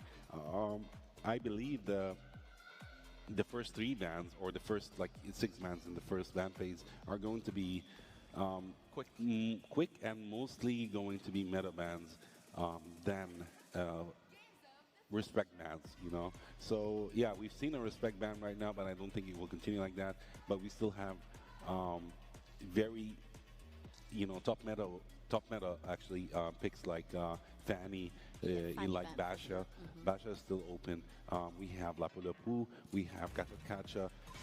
But yeah, they're going for a Basha ban. They don't want to take the risk. Basha is such an annoying jungler, so they don't want to do that. But will actually Aurora leave Fanny open, do you think? I don't think so. To be honest, I will not focus on Fanny now. I will focus on mages. Because now 2 mages are open, like the one we used to it, and 3. We have Lunox, we have Eve, we have Farsa, and we have still one in mind, but I will not spoil, Still. Should I? Yes. Okay, Zushan. Yes. Okay. All right. So yeah, actually, yeah. But we're seeing a Hilda ban. We're seeing right now, roamers, XP laner bans mostly. They're leaving the jungle bans open. They're leaving the mid laners open until now. But we're waiting for Edward for the 3rd ban in the first ban phase. Are we going to see another XP laner? Are we going to see another roamer ban, or will he go for a mage or a jungler ban? Until now, we are seeing mirror bans. They will not if I will not ban any mages, other team will not ban. They will mirroring. Until now, we are seeing roamers and little tankies ban, because we saw Grok, we have Yuzong, we have Helda, and we have Kalia and Basha. For the last one, I think it will be, and we have got Fanny. It's a target ban. Yeah, interesting. Yeah, and now we move into the picks. First pick of the series, and I think they're sending a message. Yeah, they're actually picking Eve immediately. No second thoughts, no nothing. They just picked her immediately. Now we have you and Demon Kite, who are actually in the picking phase. Will they go for... I believe they won't go for a mage pick, but they will go for an XP laner and a jungle pick, since they already know that they can go for any mage in that case. But let's see what's gonna happen. Right now, Soldier, Keyboy and Lukby, who do you think they will go for? They will mirror, and maybe they will go for Esmeralda. It's open. And for Ajenga, we have Yusun Shin. It's open. Guinevere. Also, because they choose Lancelot or Yusun Shin. They choose Lancelot and Labu Labu for Aurora Gaming Philippines. Yusun Shin, Yusun Shin and Esmeralda. Yeah, just like what you said, exactly. Yes, actually, they actually heard you. I believe so. I believe they heard you. Okay, yeah, he's right. Let's use it. Yeah, so that's actually a great, two great picks from Onic ID. Right now we have you remaining. Who is he going to pick? I believe he might go for probably a mage mid-game. Probably. Since we have Zushin actually open and we still have Farsa and Lunox open, will he go for, he might go for a Zushin pick before the second ban phase, in which they might ban actually mages and make it harder for Aurora. So, yep, he's locking in a Zushin, and right now we entered the second ban phase. For Zushin, to be honest, it's more movable than Farsa against Yusun Shin, Esmeralda and Eve. But Farsa, she can counter and she can compete the same level of Eve damage, but still Zushin, it's a great pick with Lancelot and Labu Labu. She will get more comfortable and she can still play, and she feels more comfortable in the map than Farsa in this game. That is very true. And as we can see right now, fourth ban from Team Aurora is actually Ruby. We will see, I believe we will see a Claude ban. I was just going to say Claude. I don't think we're going to see Moskov getting banned in this game. We might see a Harith. We might see a Gatotkacha, because Gatotkacha is still open. And yeah. Uranus is still open. Gatotkacha, Hylos,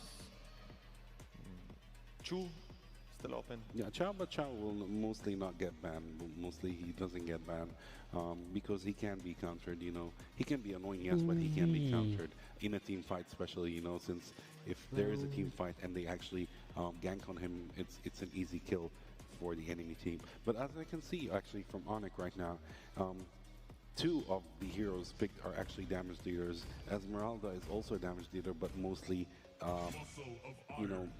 move on into survivability than actually damage. So the fifth ban from Team Aurora is actually Gatotkacha, which makes it harder, and Khalid as well. All right, very smart bans from both the teams. Right now, I think Dominkite might go for a roamer or a gold laner, because these two worlds are the ones missing, and he went for a Hylos. Just like you said, Hylos is open. They will go for Hylos. Right now, Sans and Kyrie from Onic. Who do you think they will go for? But Kyrie, of course, Yi Sun-Shin is already picked, so he's gonna choose a gold laner. Sometimes the teams, they are choosing two marksmen, and they will play this combo of two marksmen, and others will be a tankies and other things. But for now on, for Onic, they have Esmeralda, they have Eve and Yi Sun-Shin. Against Hylos, they need to have an announcer for it, because they ban Khalid and they ban Gatotkacha. Harith is open, and Granger and Chu. Granger and Chu. Ranger. Makes a lot of sense, actually. It makes a lot of sense.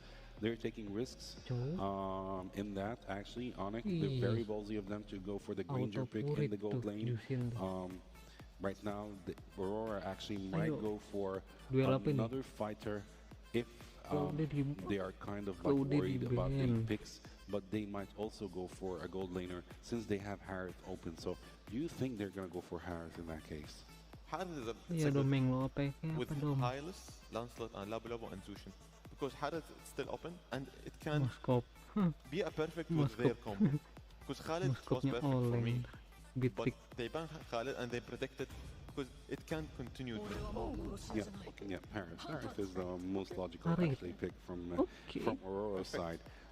Because if they picked a fighter, it would be a little bit hard for the fighter to reach Granger, since he has very high burst damage. So Harith is the perfect choice for this game. To be honest, for now on, I have the full picture, but I will go for Aurora Gaming Philippines? Actually, for this game, I'm going for Onyx. You know, although overall I'm actually Aurora, but I'm going for this game. I'm going for Onyx. I think their lineup is their draft picks are very nice, very risky, and I like high risk, high reward kind of stuff. For the biscuit. Yeah, Yes, all right. Enough from us. The draft is done, the stage is set, and it's finally time for the action. Let's send it over to our casters to bring you Game 1 of Onyx Indonesia versus Aurora Gaming PH. Casters, take it away. Thank you so much to the panel there for breaking it down. It's our last best of 3 in the semifinals here. And I'll tell you what, it's still me, Naisu, but I'm joined with someone else this time. It's Rockhart joining with me. Rockhart, Onyx versus another Aurora, but this one being from the Philippines. Will we see an Aurora versus an Aurora Grand Finals? We're going to find out in these 3 games, hopefully 3 games, or will Onyx be able to get to the Grand Final spot to face off Aurora from Turkey? We'll find out. Now, one thing I will say, Rockhart, this lineup, these lineups across the board here, is pretty much what we've been seeing for the past maybe 3-4-ish months. And these are some of the most comfort, best picks for these players on both sides. I actually was going to say that. Like, this is so comfort. Like, did they even draft? Like, I think everyone just got exactly what they wanted. No questions asked. It feels like Onyx is, I actually don't blame it. Our analysts are a little bit split on this one. Just because it feels like it's so good for either of them. It can go either way.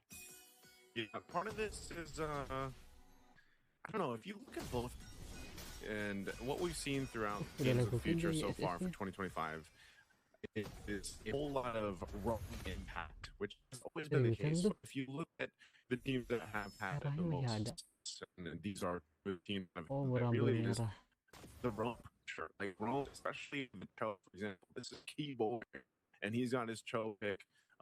We've seen him do this in many stacking roams, right? He's go ahead and get those pickoffs. This is a very constant roam in comparison. For example, if we compare it to Hylos is not your roam. He's really utility and lay down the glorious pathway. Yes, he has a stun, but essentially he's there to go ahead and provide either a quick way to follow or to disengage or to cut off the opponent. But the way that Light plays the high a little different too. That's another thing you have to take in consideration. Again, Light being one of the most aggressive roams in professional MLBB. Mid lane? That's speaking of aggression, right after getting the real world, they go for the fight, and Sats gets first blood. Of course, Demon Kite gonna not let that go unpunished. Gonna go ahead and get that kill, so it's a 1-for-1, and that's both of our mid laners. Actually, no, it's Kyrie falling on the other side, so that's gonna slow him down a little bit, man. Yeah, that's tough. You die early as a jungler. You're gonna have some difficulty, right? But you gotta be able to catch up. YSS is pretty good at doing that, though, even if you have your late start into the transition here. So they're gonna fight for this turtle. There's gonna be no contest for this, as you mentioned, with Kyrie going down. So they go for that. Now, part of this, too, is, again, they forced that fight in the mid, but as soon as those level 4s were available, Aurora Gaming Philippines knew that they had basically an advantage that they could work with. And this is the thing, too. You don't see too often the aggressiveness in the gold lane from our previous teams, right? But, for example, this is Dominkite and Skylar. Skylar having a massive history of performances throughout Indonesia. Dominkite making a name for himself over the years, and this is the most classic matchup you'll see, a Harith versus a Granger. For a while, people were tired of seeing this. Maybe they still are, and that's why the gold lane has changed up so much lately, where now you can put those fighters in the gold lane, but they're essentially going to be doing the same thing. They want to go ahead and scale into it, that mid to late game. They both sort of scale around the same timing. Now, if one of them can solo kill each other, which we've seen before, whether that be the Granger or the Harith, then that gives them that little bit of an advantage to work with. But right now, it's basically a stalemate across the map. If you look at, again, the reason why this draft is, we say it's so balanced, not just because of the comfort, but because of the way that the timing plays out for these compositions. They're not going to be crazy action-packed early games like we've seen previously. They're going to mostly fight around, if they force something in the mid, before the turtle comes up, or it'll be around the turtle fight. Oh, I actually completely agree. I feel like these are both like just so balanced. There's just a little bit of like deviation. Like, who spikes faster? Sometimes they can spike a little bit faster. Some heroes, especially like you're talking about the Harris and the Moscow, right? Sorry, it's Harris and the Granger on top side. It's actually really good for both of them. Sometimes if you can get a really good catch, the Harif can just burst down the Grangers, stuff like that, right?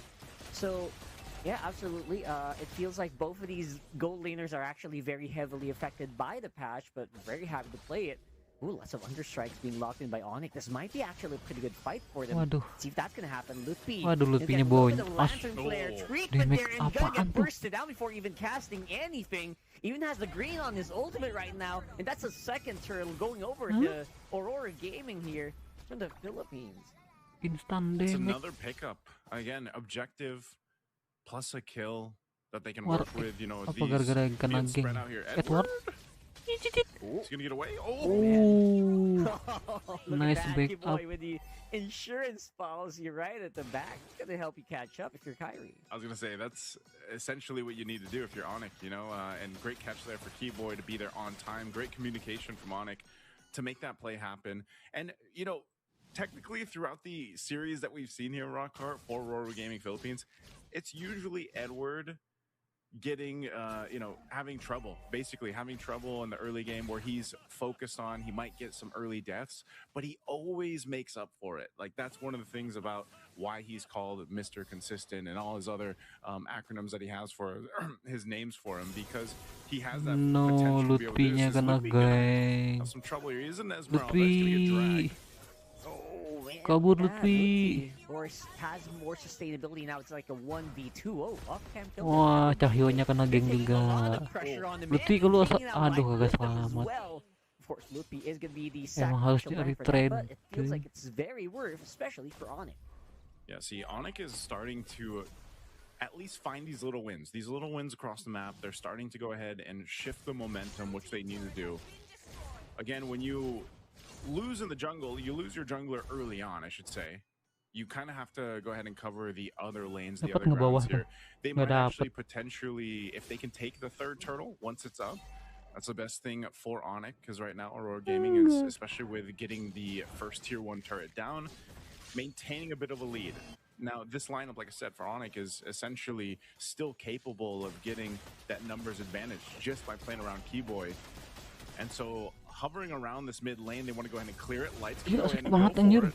Oh, okay, he actually disengages. Thought he was going to drop the Glorious Pathway down, but this fight for the third turtle, half health. They're actually holding on their focus very, very well, especially here for Aurora. They're Ya, Lutpinya udah kayak tahu gitu, lembek banget udah. Mati 3. Aurora Gaming PH, that's 1.8k gold. Sulit sih dah kalau udah kayak gitu. Nice, so I think they want to keep on Soalnya gue pernah pakai Esme, kalau udah ke bantai itu udah lembek banget ya. It's one of the things you can do. Again, it's positioning, right? Light was in the perfect position. He was right there in that bush. Didn't even really need to do too much. It's just the presence of that Hylos again and having that revitalize you. The difficult part for Onyx and their lineup is actually dealing with that. I mean, at some point, Keyboy on the Cho, whether he's able to get a pick off or not, if he gets stunned and stopped in his tracks, you know, he can get low pretty quickly, or he has to burn the flicker. Lutpi as well, man. Lutpi 0-3.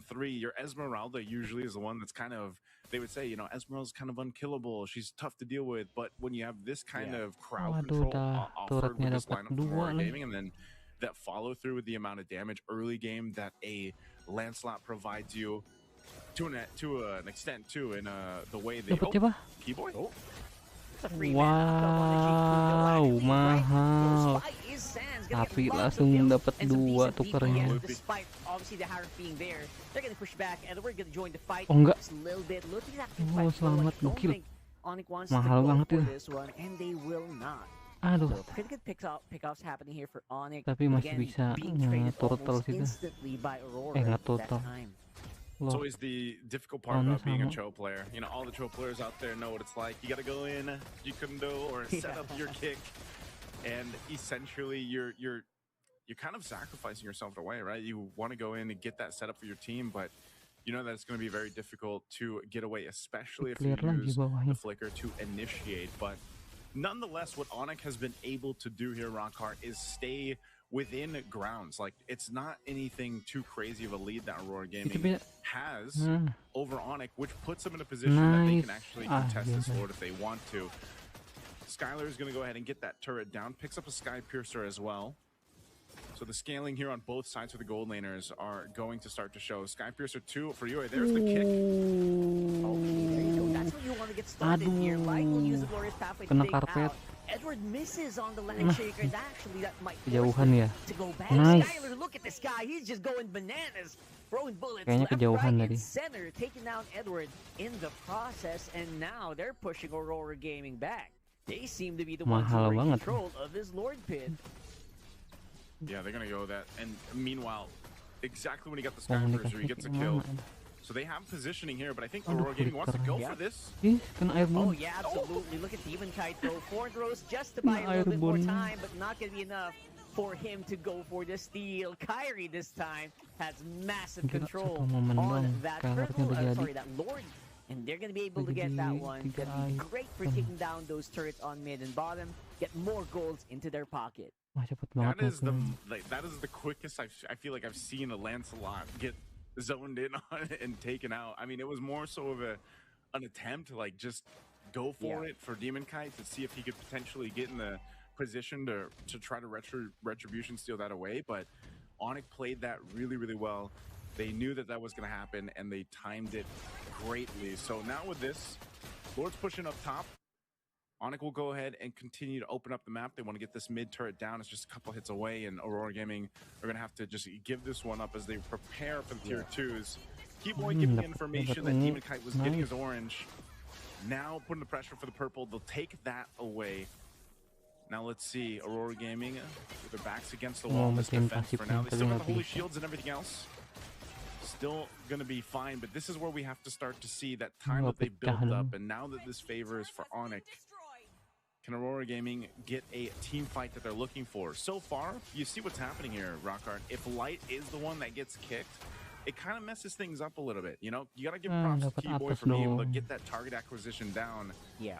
All they're going to get off this is some of those shield defenses being popped. The top one goes down. They still maintain the tier 2 turn in the mid. But again, for Keyboy, that's what is so admirable for the Chos that are able to pull that off. They get the right targets. That kick alone changes that cadence of the fight, and that's why they were able to win that last one that did break out. And this is start to be an increasingly more of a problem, especially for the Granger. You start getting stacks. Aurora Gaming has to take that into consideration, you know, and just so the team fights that have been breaking out. Looking at the items too, even though Lutby had a difficult time in the early game, you know, 3 early deaths, he's essentially tanky enough in a way, especially now that he's got the Oracles and the Enchanted Talisman and he's got the Ice Shield, that he can actually take some of the damage. Yeah, he's actually a lot tankier just off those items. And so that's something they have to watch out for. Aurora Gaming, though, they'll be able to clear this out. Light dropping down the glorious pathway once again defensively. But you're seeing what's happening here, Rockhart. They're just kind of cut off from the rest of the map. That's true. I think that's a big point, right? Like, Light, despite being the tankiest member of Aurora Gaming, actually is not as tanky on his own as Lutby, right? Light needs that glorious pathway to regen the HP. You need that revitalize. So that's all like slowly just regenerating your health. You're not really like built like a rock or anything, right? So if you can catch that, if you can stop the regen before it happens, the Hylos are surprisingly squishy. Aren't you a Hylos main? Or was? Yes, I'm speaking from experience. I was going to say, speaking. Yes, that's exactly what I mean. Top Philippines, Hylos at one point, right? I mean, I know you have a ton of experience with the Hylos, and that's exactly what we're seeing kind of happen here to Aurora Gaming. They are going to go ahead and get in position for this Lord, though. Again, broken walls, something always to consider in the team fights around here. But look at the poke. The poke of the Granger is what that advantage is in comparison to the Harith as well. You can go ahead and fire off some of these shots of the Destinata, keep them at bay. Again, that space for Skylar is so important here too. So they'll go ahead and reset the Lord. Glorious Pathway drop down. Oh, there you go. That's more proactive right now this time for Aurora Gaming. And now they're chasing Lutfi, which will be protected very well by Sans. That real-world manipulation. Edward knowing they can play around that, but look at Edward. He's trying to go for it. Great placement on Landshaker, but he will get taken out. Just not enough DPS right now for Aurora Gaming to make any difference in the team fights, except for DominKite. He is definitely the guy who is making it work, at least making sure that Aurora PH can kind of do something in a team fight, but it is still just a massive amount of lead, a massive amount of control for Onyx Indonesia. They're still going to go for this rock card. They're trying to get an opening here. Oh, they tried. Nice DominKite was swinging around. The Kite brothers were trying to make something happen. Because again, that last team fight, man, this is some of the most, again, this is some of the highest level of MLB, right? You saw how many battle spells were used, the flickers to avoid Edward, for example, when he went in with the Landshaker to get that stun off. If he would have gotten the stun off with the Landshaker, then it would have been a completely different team fight. But because of, again, great usage, great timing from Onyx to avoid that, then they reinitiated after taking out Light, gives them that advantage. So a whole lot of resources used up. The Lord's going to charge into this top base turret. We'll see. It is going to be cleared out rather quickly, though, because once again, these lineups are so balanced across the board for this game one. And you're seeing that. So Onyx, they'll have to go ahead and decide, can we go ahead and get a base turret down? They still have these waves to deal with, but at best, they might get one base turret. RWM drop down. Well, that's if they can actually win this team fight, which looks like they're going to be able to take out Sans. Aurora Gaming definitely going to do great with that -1, but look at Lupi. He's diving in on the middle of that pack and doing some decent damage, pushing back Aurora Gaming. I mean, they look like they had some momentum, but again, a great pushback from that Esmeralda. Gue lihat dia buka ulti, tapi gue nggak sadar di mana actually buka. Pretty impressive though. Aurora Gaming holding on with that push. It doesn't really matter that they're down 4,000 gold. Like, that's what I'm saying with these lineups. It's more so of a chess game when it comes to these team fights and that execution factor. You know, even with that lead that Onyx has, it's not so easy for them to actually strong arm Aurora Gaming Philippines with this. Edward does he just recently picked up a Chastised Pauldron. That item actually does really well against certain marksmen. You can see this too, even defensively. Light, he's dealt with this all game, man. But finally, you know, he's got 3 core defensive items locked in, the Dom, Ice, Anti-Cuirass, the Radiant Armor here too, to kind of help with the amount of damage that's coming out from Sans. You saw it from the last fight. He's already got his Divine Glaive too. So I'm assuming he's still going to be going even more magic damage here too on this Eve. I don't know if he wants to even get any defensiveness for Sans just yet, because he hasn't really dealt with that pressure. Like, he's just kind of relying on the flicker, and he's pumping out the damage. Meanwhile, Skylar is as well. Fighting into the real world manipulation is the best thing that Onyx has right now for them, and it's allowing that space to be there. So it's a chess match, you know, and 20 seconds for this Lord to come up. Aurora Gaming, they'll most likely contest it. They will not let any of this just go by. This is a little bit more difficult once again for Onyx. The tankier Light gets and Edward, it doesn't have to all just fall onto Light's hands now. Like, Edward can be the one to go ahead and kind of start these fights up like we saw him previously. And you never know, if he goes and gets in that stun and that lands this time, that might change that course of the fight. Immortality being picked up here by Keyboy too. Once again, giving a little bit of that extra time that he might need to escape after setting up the Way of the Dragon, the kick. So this positioning is super important here. Neither team's probably going to fully commit to this unless they catch someone out. A beacon used, though, from Yue. So that not being available actually is very helpful for Onyx, but the Lord evolves now at the 18-minute mark. Yeah, so that's a little few seconds difficult, that a little difficult to take. Oh, di sana di atas. So you're absolutely right. Again, it's all about whether or not Aurora can actually tank for real. Gimana nggak bongkar As time is berlima, bro? progressing, they actually might be able to. But here comes that big fight we're talking about. They're diving straight into the backline, and that's going to be the juggler for Aurora Gaming removed already. And now it's a 4v5, and they are going to have to run, make a run for the hills if they want to survive. And they're going to be able to take out Lupi, but looks like all that's going to be left on the field is going to be DominKite. It's 1v3. It's only a Harif. What are you going to do? You got a big wave on the middle, and I think that's exactly what Onyx is just going to capitalize. No need to go for the Lord this time around. 24 seconds on the death timers at earliest. That feels like game. Udah tepuk tangan. Onyx winning that fight around the real world manipulation, exactly what I was talking about, would be the hard thing for Aurora Gaming Philippines to get through. Skylar had all the space in the world to fire off from the back lines, and they collapsed on Aurora Gaming Philippines. They knew the time was coming, so Aurora just kind of decided, you know, maybe we go for the attempt. And even the Lancelot for Demon Kair just wasn't enough to be able to survive this. You know, it was just a hard-fought victory, though, for Onyx. Again, they had to go ahead and get themselves back in this game after Kyrie went down early on. And they held on. They worked as a team. Like, the synergy was amazing here. So let's go ahead and throw this over back to the panel to break down our game one. Nggak dapat turtle ya. Tapi gara-gara Everyone, game one is in the books, and it is Onyx and Danisha who strike first and take the 1-0 lead here at Games of the Future Abu Dhabi 2025. Strong start, sharp execution, and a clear message sent early in this series. This is a statement win from Onyx. Bagus banget posisinya tuh. To be honest, Onyx surprised us, and they said it's easy to play against, but in the late game, we will show you another face. Because Onyx, they know how to deal in the late game, mid game, and they let the tempo become late for them, for their team, and to grab all their strength and put it in one hand and directly to the base and directly to the team Aurora Gaming. That's right, they showed confidence from the draft, clarity in their rotations. They didn't rush. This wasn't messy, it was calculated for them. Yes, that is very true. Actually, I'm kind of quite impressed actually from Granger and YSS, because I would say they were the ones who had amazing rotation, amazing positioning. As me, and of course as a main marksman, I learned a lot from both of them, because they are the ones who were dishing out a lot of damage. Their team was supporting them with being super tanky. Eve was actually, Sans was wonderful with Eve. As you can see from the scores, you know, Onyx dominated most of the game, but as for Aurora, they actually got all 3 turtles.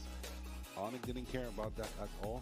The final fight, the final wipeout, they baited them into a Lord fight, but they didn't. Onyx didn't want the Lord. They wanted to actually wipe them out, and they succeeded in that.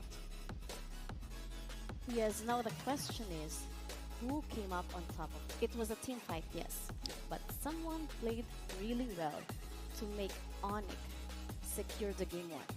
During the map control, Onyx controls little bit of objectives, but they sacrificed the 3 turtles, but in the end they secured 2 lords, and that's the way to finish the game. Because Aurora Gaming, they tried to map controls in the first game, like for the early, but Onyx tries to give them the objectives, and we will focus on another side, like the hidden side, and like the side you're not seeing. Of course, and the MVP, as we saw, was actually Sans, who was playing with Eve. 4 kills, 1 death, and 8 assists. Amazing performance from Sans, and amazing performance from both of Onyx and Aurora Gaming PH. Now, how is Aurora gonna respond right now? As we all know, Aurora, they never go down without a fight. You know, this loss, it will just make them more powerful. I know they will do a comeback. For Aurora Gaming, they need to grab all the papers, because we remember yesterday, Aurora Gaming PH was, for their games, it was a little bit easy for the opponent, but they are coming from the hard way. Like against Onyx, it's a little bit hard, but some of teams are testing. Yeah, we are saying, I will test and I will see, because in the semifinals, it's better to test than they say sorry.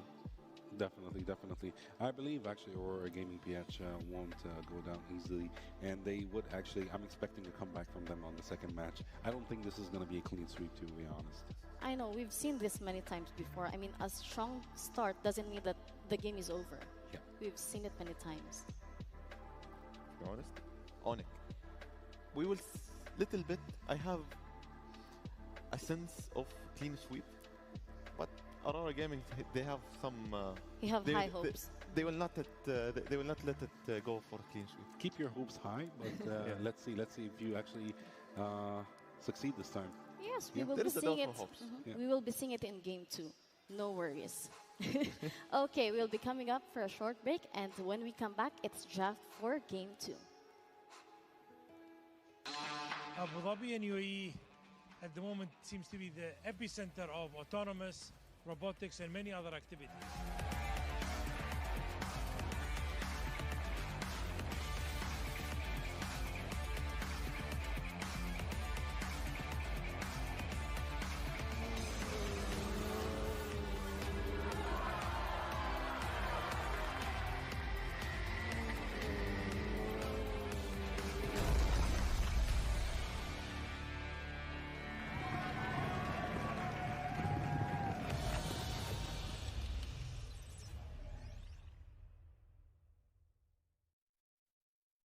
Have to be complicated.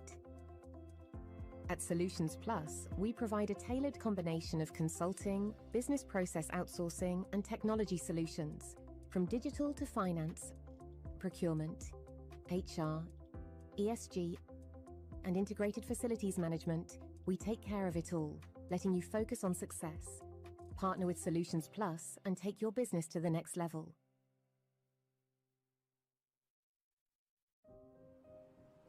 Health is the essence of who we are. M42 is a global health champion harnessing the power of artificial intelligence, technology and genomics to transform healthcare systems and ensure that everyone, everywhere, has access to the care they need. Our dedication to health knows no borders, and we serve with the belief that health is not a privilege. It is a universal right. What if the spaces between us could disappear? And one move makes all the difference. Sometimes it feels like bonds growing stronger across any distance. When the spaces between us disappear, beautiful things happen. Looking for car, health or home insurance? Don't waste hours calling around. At insurancemarket.ae, I bring you quotes from the UAE's top insurers in seconds. Compare, choose and buy instantly, all in one place. Over 200,000 policyholders already trust us with a 4.8 star rating. Join them today. Insurancemarket.ae, where insurance gets smarter. Insurancemarket.ae. Energy is life. And today, life is happening in two worlds, physical and digital. In Abu Dhabi, where source energy powers innovation, a new kind of energy rises. An energy that unites worlds through intention and action. Where physical skills meet digital mastery, and next generation of champions are born. This is where talent meets technology. Where strength meets strategy. Where energy amplifies through action and powers the future. The games of the future, powered by ADNOC.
Let's go, game kedua.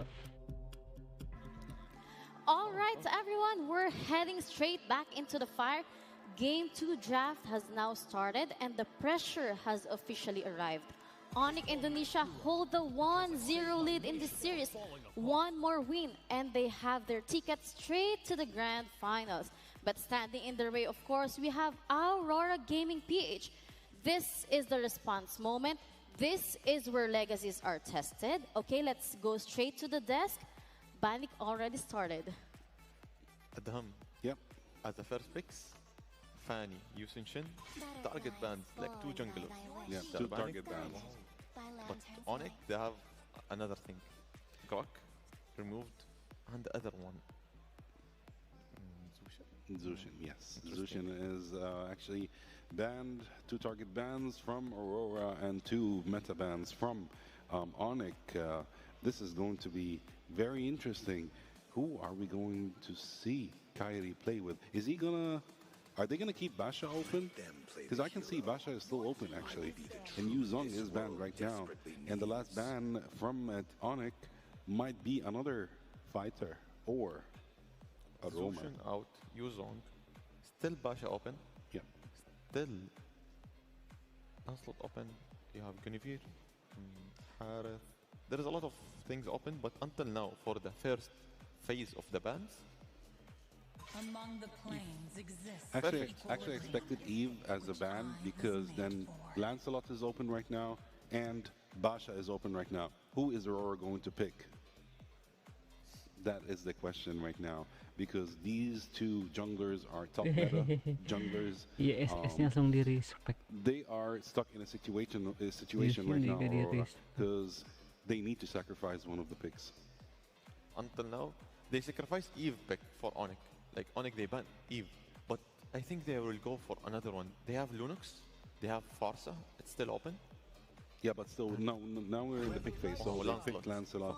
So they are actually, actually Onyx might go for Basha, or they might surprise us with a new jungler pick. Basha open. Still, see, if Basha open, I think Aurora they have an answer. Because they let it open, and they are comfortable to play against him. Like if they pick it, we have a secret pick, we have a pocket pick. No one will predict it. We will see about that actually. So we're waiting for Skylar and Keyboard right now to go for their picks. Not necessarily going to pick a jungle right now. They might keep it for the third pick. And they went for Kimmy as a mid laner. And of course, Basha. They just went for Basha immediately. Didn't care about getting countered. They said, we're going to take it anyways. I know we'll do great with Basha. But on the other hand, we might see a Farsa Si and a Lanche, Lapu-Lapu no, in Baksia. the second and third pick for Team Aurora, or do they have another saying in that case? Picking Farsa and Lapu-Lapu with Huwag Lancelot trust issue Baksia ya. is recommended for Team Aurora. Lit to win, Kita but lihat. let's say, Lanche lo. let's say, but for Team Waduh. picking Kimmy and High groundnya tambah kuat. Esmeralda for 3 picks. Tadi Parsa juga nggak sih? Let's reply to Esmeralda versus Lapu-Lapu and Basha as a jungler versus Lancelot. And for Farsa, I need to see because using a band and they picked Farsa for it. It's Masih perfect for Esme. them. And Eve it's banned, but they played just last game with Onyx. Yeah. They banned Eve. Yes, that is very true. Right now we are in the second ban phase. We still have lots of heroes that might get banned, like Gatotkacha, like Ruby, like Xborg. We have Harith also open as a gold laner because none of the teams picked a gold laner yet. They went for a carry. That means they might actually go for kind of a tanky team, mostly a tanky team, or they might be tricking them, giving them an idea that they're going tanky, but they will go for burst damage. We are waiting for that. Wow, a Helkert ban. This is the first time we see Helkert getting banned. This is target ban. This is a target ban for sure. They felt like Kyrie might Kyrie. actually No, actually it's not, Biar because nggak bocor. I would say Hellcurt is mostly used as a jungler. So I'm Okay. surprised, why did they go for Hellcurt? Did pakai actually HC. Onyx think of going for for example, a gold laner Hellcurt or a roamer Hellcurt? I doubt it, but you know, of course Aurora understands this more than I do, than both of us, you know, so they've done their homework, they know who might they go for. But in the last ban phase, we're waiting for the last ban from Kyrie. He went for Moskov. Maybe that's why actually they actually went for a Hellcurt ban, because they wanted to go for Moskov, and Onyx understood that trick, so they banned him in the process as well. So they won't give a chance to Aurora to go for Moskov. Very smart. But still, we have actually Claude and we have Harith in the gold lane. So will Light from Aurora ban any of these two, or will he go for a different ban? We will see. I want to see Harith in the game as last game. Also, Khalid is open.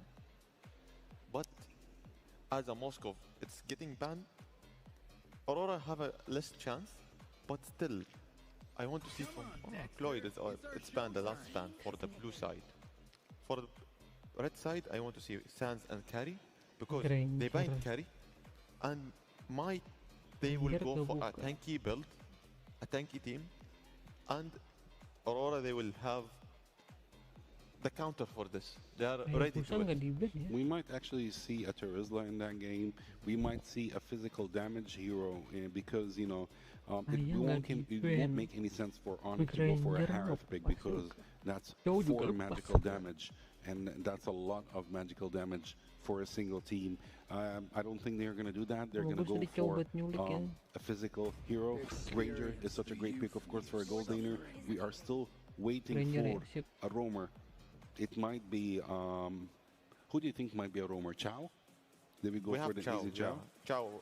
Chow as a roamer in the tanky build. No. It's really good. Chow. They actually, Aurora. Chow as a roamer. Yeah, actually Aurora took Chow. I thought Onyx would go for them, but I think Aurora might actually go for Chow, or they might go for another gold Chow laner. and CC. Let's see. That is very Aurora? interesting, actually. That is very, very, The very draft interesting. For Aurora until now, if they pick CC and Chow, that would be great. Yeah, that would be great. And hovering on Chow, still thinking, oh, They went for a now Chow. the completed of the puzzle. What? Yeah. And I like Lancelot and Tiki Chow, gold. CC, Lapu Lapu, Farsa, as Kalia, Onyx. Cici gold. See, What do you think oh wow. for Onyx draft? Onyx draft is very amazing. Oh, gede. I mean, I would say mid to Lapu, high well. damage output. For Aurora, they have more burst damage. They have more sustainability as well. ternyata. This is not going to be an easy game for both. It's a close draft for both. It's a high skill game actually for both teams. It's going to be a very, very, very high skill game for both teams. Any mistake Urip is Skylar. not going to be forgivable. I want to see Aurora how they will focus on their macros more. We will see. We'll see about that. All right, the tension is rising here, and the series could be decided right here, right now. Let's send it over to our casters to bring you Game 2 of Onyx Indonesia versus Aurora Gaming PH. This could be the game that sends us to the grand finals. Casters, take it away. Thank you again, panel, for breaking it down. Here we are, game 2. And this time around, we're going to find out if they can even out the series here for Aurora Gaming Philippines to get to a game 3. Honestly, rock hard, that's how we want it. You know, we want these semifinal matches to go the distance. They've got the lineup to be able to do it. I feel like there was some good adjustments here for Aurora. One being the fact that, you know, they went with their own pickoff potential. That could potentially snowball them into the right direction. Demon Kite really struggled in the previous game on the Lancelot. Now this time he's up against a utility jungler. We do still see that occasionally, right? Assassin versus utility. And sometimes the assassin gets the upper hand, sometimes it's the utility, based around this kind of holistic composition that Onyx brought. So we'll see if Aurora can actually make some early advantage by potentially getting her first blood. That's true, because it is going to be double marksman basically versus double fighter, right? So this is something that is going to be, I don't know, maybe meta shift creating, depending on how well either one performs. We'll see maybe if, double fighter actually is the way to go, right? Or maybe we'll see if, having a Granger and a Kimi on your lineup actually makes it so difficult for these double fighters to perform. So those are things I'm actually looking forward to in this matchup. But you're absolutely right. Like, so much is just up in the air for this game. And again, Aurora Gaming has that little bit of an early advantage maybe, but it's not much. Yeah, not much to deal with. Part of it, though, is like this lineup, for the most part, yes, it's Edward on the Lapu Lapu again. It's a Demon Kite on the Lancelot. Even if they run it back for some of these heroes, it's more so just getting that upper hand. You have to give it up to Onyx in the last game. They were just really good at the team fighting, really good at finding the right moments to avoid that setup potential, even from Edward on the Lapu Lapu. We always know that when the Lapu Lapu is secured for a team, not only does he do a lot of damage, he can tank up quite a bit, but the stuns with the land shaker are so good, just like this. Great stuns. There you go, Kyrie with the first turtle of the game. Edward and Life not to be able to help out Demon Kite as much. Look at the presence. Look at the domination of Onyx in that one. Yeah, they're going to deal with that. I mean, that's one of the things they have to be careful for. Some of these initiations, especially in the early portion of the game, you got to kind of approach them in the right way. And even more so in the turtle pits, like those areas are crucial to be fighting in. Now, this map being potentially the last map, if Onyx wins with it, expanding rivers, either way, when it comes down to these objectives, either team can choose to rotate really quickly. The fact that Dominkite is on a CC gold lane as well could change some of those later team fights, whereas Skylar essentially can do the same thing. It's only unfortunate for Skylar that he doesn't have the space that was provided with an Eve like in game 1, but because of the lineup, it's actually okay. You have a Kalea, you have the traction pulse from Sans, and that actually is enough to go ahead and keep him relatively safe. Plus, like I said, the flicker is always an option as well. I think maybe they're thinking, you know what, we don't need like an Eve real world if we're gonna -1 anyway, right? Like there's just gonna be 4 enemies on the map. So that's their thinking maybe of the Kalea. Look at that, Lootby again is gonna be the sore spot here. Aurora Gaming is gonna try to punch on. Or, but of course that isn't Esmeralda. Early game has great sustainability, and who has not that much sustainability, that's Dominkite, especially against 4 members of Onyx. See, that's a tough thing, these lineups nearly mirror each other with the game plan. It's that pick-off centric lineup, let's get a kill, utilizing either the Cho for Aurora or the Kalea here for Onyx. And they get the upper hand because they made the play up top, almost getting this tier 1 too. Traction pulse thrown out. A few more hits would actually been huge for Sans there, but Uwe gonna be able to dodge out. Again, Edward gonna be using the Bravest Spider and the Flicker to get out of harm's way, which just leaves the map wide open for Onyx to take that turtle. Man, Mark, it just seems like right now it's either Aurora Gaming Philippines is just not synced up like we've seen them in the previous matches, or it's just Onyx playing so well. It's probably a combination of both. Onyx seems to be just completely locked in on the game plan on what they want to do here. And again, if they're able to go ahead and put pressure where Aurora can't play around that plan of a pick-off, because the Tsunami Slam is going to go first. Oh man, there you go. That's Tsunami Slam once more. At that point, Dominkite can't even use the Phantom Execution to get out of harm's way. And because of that, this is going to be another turret. That's going to be, turret rather. That's going to be so hard to defend against. Majuin. Now, of course, there has to be something to get from Aurora. Skylar, maybe absorbing some of Dominic's hits, buying some time for Kyrie to get back into the fight here. Alongside Kiboy, that aggression of this duo, this Kalea and this Baksha, so nasty. Kiboy is so locked into the series. There's the kick, though. Aduh, San. Nice kick from Light, obviously gonna get some kills back, and that is Hans. So San's going down is gonna be so massive here for Aurora Gaming, and then slowing down that Kimmy. That Kimmy felt like it was actually starting to like steamroller them, man. Yeah, it's a problem they have to deal with, but nonetheless, right now it's just, Onyx is just winning off the Kiboy's Kalea. For the most part, it's all been the Tsunami Slam, so now Light's got to go ahead and fill that in. He's done as well. He's got actually a couple kills on this, but it's more so the way they're moving around the map. There's got to be an answer for this, especially as they set up around this next turtle coming up in a couple seconds here. You're seeing it. Demon Kite's going to get spotted out. He's actually having a difficult time this game, just like in game one. Masih ngebut ya ternyata ya. Really getting pressured on his jungle, potentially to try to force him to use a retribution on the purple buff, so he doesn't have it for the turtle, but still he'll be able to secure this just fine. Onyx waits in positioning. Again, same thing. Lootby giving information. Keyboy waiting for that Tsunami Slam. So we'll see how Aurora approaches this. This 3,000 gold difference might play a part into this fight. But Turtle secured. Yeah, huge, tricky turtle there, gonna be secured there by Onyx. There goes that team fight. Light not gonna be long for that world. Cannot really sustain Skylar's Ranger right now, who is just doing insane amounts of damage, even on Edward. That's a double kill for the gold laner of Onyx. And not to mention, they also got that turtle. Demon Kite now gonna be struggling to even get the jungle camps on his side. Let's see if he gets this orange. He should be able to retreat. Oh, he doesn't get it. Unfortunately. Yeah, he doesn't get it. And it's looking even more grim now for Aurora Gaming Philippines here. The way this game is going, 3 turtles now in the hands of Onyx, 5,000 up in terms of gold. They have a clear shot at taking the first Lord as well, unless somehow, some way, Aurora finds a way to crawl back into this game. But look at the pressure from Onyx. They won't let up on this.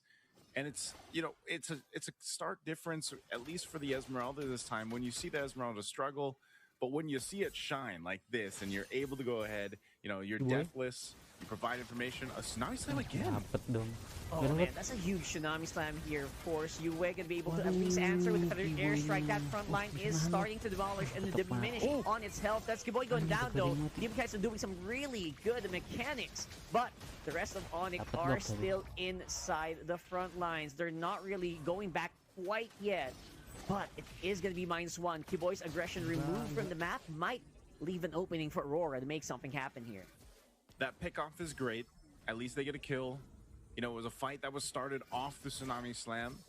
One of the first steps that Aurora needs to get back into the game. But even looking at the itemization here, there's quite a bit of difference, right? Even the gold lane right now, obviously the CC is going to scale up a lot slower than this Granger with given the way the game's gone. But, you know, you Sky Pierce, Malefic Aurora, Hunter Strike already. That's why Skylar's popping off in the damage. He's got the 4 kills. If he continues to stack up the Sky Piercer, it's going to be devastating in these later fights. And so for Aurora, as this Lord is up, they have to make a decision. Do we actually contest this? This is one of the difficult things too in that matchup of Assassin versus Utility, right? The Baksha, obviously tankier. You rely on the rest of your team to kind of, again, give you that information. You can always pull off a steal, though. That's one of the things about the Assassins, right? Especially the Lancelot. There's always potential for that. So even with Onyx lead, they'll respect it and just kind of take their time with this. There's no rush for them. But Aurora, they're the ones with the hard decision. Do we actually go for this? It's Blitz down now. Yeah, that's a huge blitz. Obviously, Onyx is just going to be so far ahead of the curve here. Lapu-Lapu up on front. Edward can't really sustain against that lineup. Now, normally, you would be able to at least get some HP back, but Onyx just stopping that from happening, obviously with their superiority in terms of items. So, right now, it's just Aurora getting pushed back over and over again. And like, the only thing I was thinking about for Onyx is at least both Kyrie and Demon Kite were level 12. While that Lord was happening, But now that's not going to be the case here. We got Lord walking up on top, and I expect Onyx to wait for this fully 100%, wait for it before they fight. I'm surprised here, Rockhart, that Aurora decided to go ahead and stay around there because it just seemed like, and maybe it was potentially they just didn't have the information, but seemed disconnected even in that approach to that Lord or deciding on what they wanted to do. They're going to go for this kick. Oh, 100% going to go for it. Better stun here coming in from Edward, but again, once more, just evaporating forth. We can even hit the final blow of that one. And now Kyrie's up on front. Skyler is just going on like a shooting range here or something, because he's just having so much fun on that Granger. Again, there is a Lord on top side. Edwards and Light are down for 15 seconds. That might be a turret or two going down for Onyx here. Sorry, for Aurora here. So far, massive game for Skylar on this Granger. 7-0-1, untouchable. Stacks on stacks right now for the Skypiercer too. This Lord will finally go down, but Onyx's job is just to get these base turrets down of Aurora. We'll see if they're able to get another one, but right now with a massive lead, 10,000 ahead, do they force a fight or just take the discipline route? It looks like they'll go ahead and do just that. Potentially getting the mid turret. The traction pulse is thrown out. There you go. One more time. They're going to try to go for it again. Aurora being very proactive here on the front line, though. They're absorbing Sun's and Skylar's damage, and it's just too much. There's just so much damage here without anything to actually catch it on the front line. And there you go. That's two inhibitor turrets going down for Aurora Gaming here again, holding on for dear life. They've been choked out from the resources here, basically here, Rockhart. Now they're going to make a play here in the mid, going for this last base turret. They'll get just that.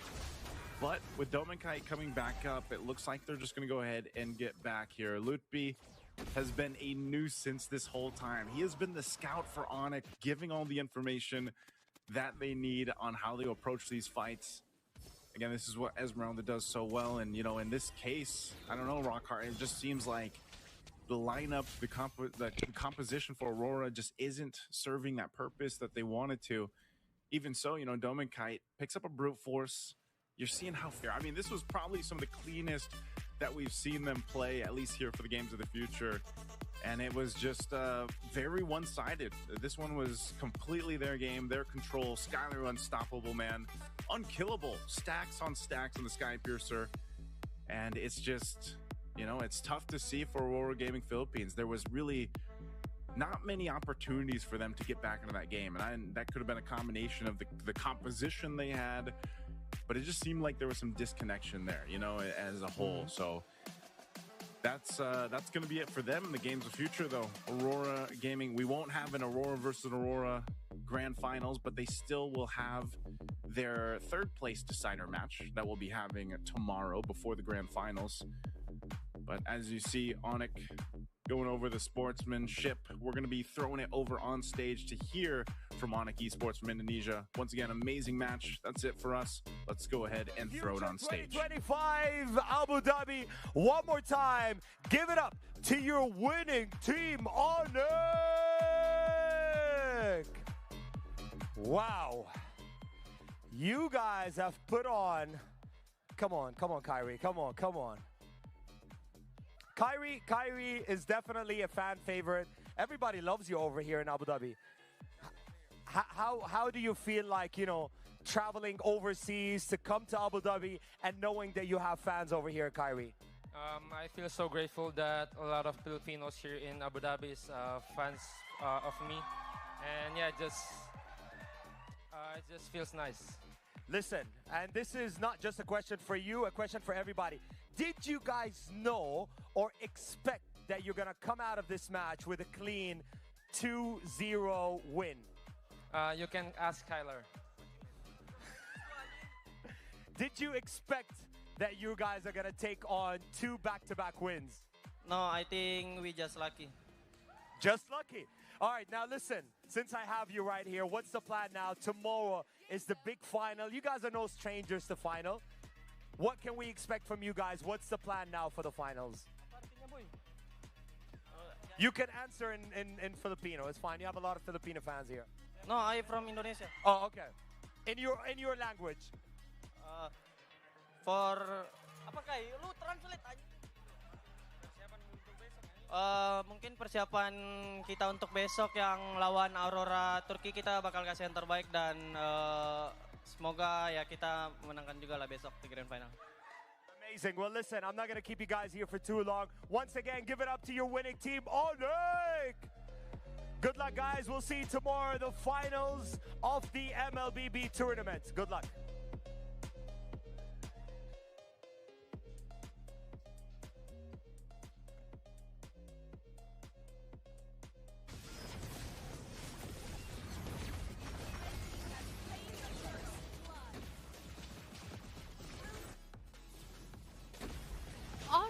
Everyone, it's done with a clean 2-0. Onyx Indonesia take the win and officially secure their spot in the grand finals. No hesitation, no second chances needed. Onyx showed control, confidence, and championship level execution from start to finish. Soldier? To be honest, Onyx, we was expecting clean sweep for Onyx, me and Haddam, but I was waiting for this moment for Onyx to do the clean sweep as usual in the major tournaments. Sometimes with the big teams, also there is a clean sweep. So imagine here in the Abu Dhabi, and there is clean sweep, the first clean sweep in the semi-finals. Yes, actually, that's quite amazing. Actually, total domination from Onyx Indonesia from the start to the end of the game. They actually told Aurora or showed Aurora Gaming PH that we are here to win. It was beautiful performance from Onyx, to be honest. They got the kills in the beginning. They got the control in the, until the mid game. They were controlling the map, entirely controlling the map. They were choking actually. Aurora Gaming, badly choking them in the map, and yeah, they couldn't just. Aurora Gaming, they tried a couple of times to get out, to actually show their dominance, but it was too hard for them to do that. I know both of you predicted it, but now I feel very bad because now Philippines is out, But Kari is still there. Yeah, my heart is still there. Kari is still there, so yeah, that's good. Yeah, looking at the numbers right now, it's obvious that Onyx dominated that game. They did it very clean. Clearly, 13,000 difference of gold, 9 towers destroyed to 0, 2-0, 3-0 in Turtles and Lords. Total dominance from Onyx. Did not expect that. We were hoping for this, but we did not expect it to be this fast. The game ended actually in 13 minutes and 49 seconds. We expected at least like a minimum 20 seconds, versus Aurora, but it ended so fast. That's right. I was expecting for Aurora to respond. Yeah. To be honest, from the statistics, it's one-sided because the goal difference, the turrets, the objectives for the Turtle and Lord, like all of the objectives in Onyx side and Onyx hand. So they know how to control the map. They took the early advantage, the early momentum, and they know how to do the synergetic clean sweep. So for the team Onyx, they are well organized during the team fights, how to structure the team fights, and sometimes how to initiate and disengage the team fights. Like they are avoiding the unnecessary fights, and they are not scared for forcing the team fights. Yeah, it looks like prove this wrong. On the paper, it looked like Skylar will be the MVP. Yeah, actually, we thought it was going to be Skylar with Granger, but it's actually Keyboy with Kalea, which is actually, understandable as well because, he had 0 kills, 1 deaths, and only and 12 assists. And, of course, Kalea played a huge part protecting Skylar with Granger. In fact, there were a couple of fights that I noticed that Chow, Light, who was playing with Chow, was trying to get to Granger, but he couldn't every single time. Even in the last team fight before Onyx won, Chow was actually coming from the back door as well, but it didn't work out for him. It didn't work out for him. He tried to get Kimmy and he tried to get Granger. He couldn't, and he died, and it was just game over for Aurora. Onyx did not let them, and now it's clear who will be the grand finalists. We have Aurora Gaming Turkey and Onyx Indonesia. Not what we expected, but the both teams are secured the final place. We are waiting be honest, for Aurora Gaming Onyx menang kok di WC Aurora so. Gaming and Onyx for the last final, Tayo guys. it's gonna be hectic for both, and they need to know how to play it against both teams. Yes, but before we move forward, let us not forget that there's still a battle for third place. It will happen tomorrow. Yeah, of course. It's going to be Aurora Gaming PH versus DFYG. Interesting Yeah, it's going to be fight. interesting. I'll still stick to my Aurora Gaming PH. I'm sticking with DFYG this time. Wow, Yeah. dark horse. Yeah. For the third place. Yeah, for the third place. Interesting. Let's support them. Yes. And of course, tomorrow is the grand finals, what we've all been waiting for. But tomorrow, only one team will lift the trophy. Who could it be? Let's find out tomorrow. See you guys and stay tuned.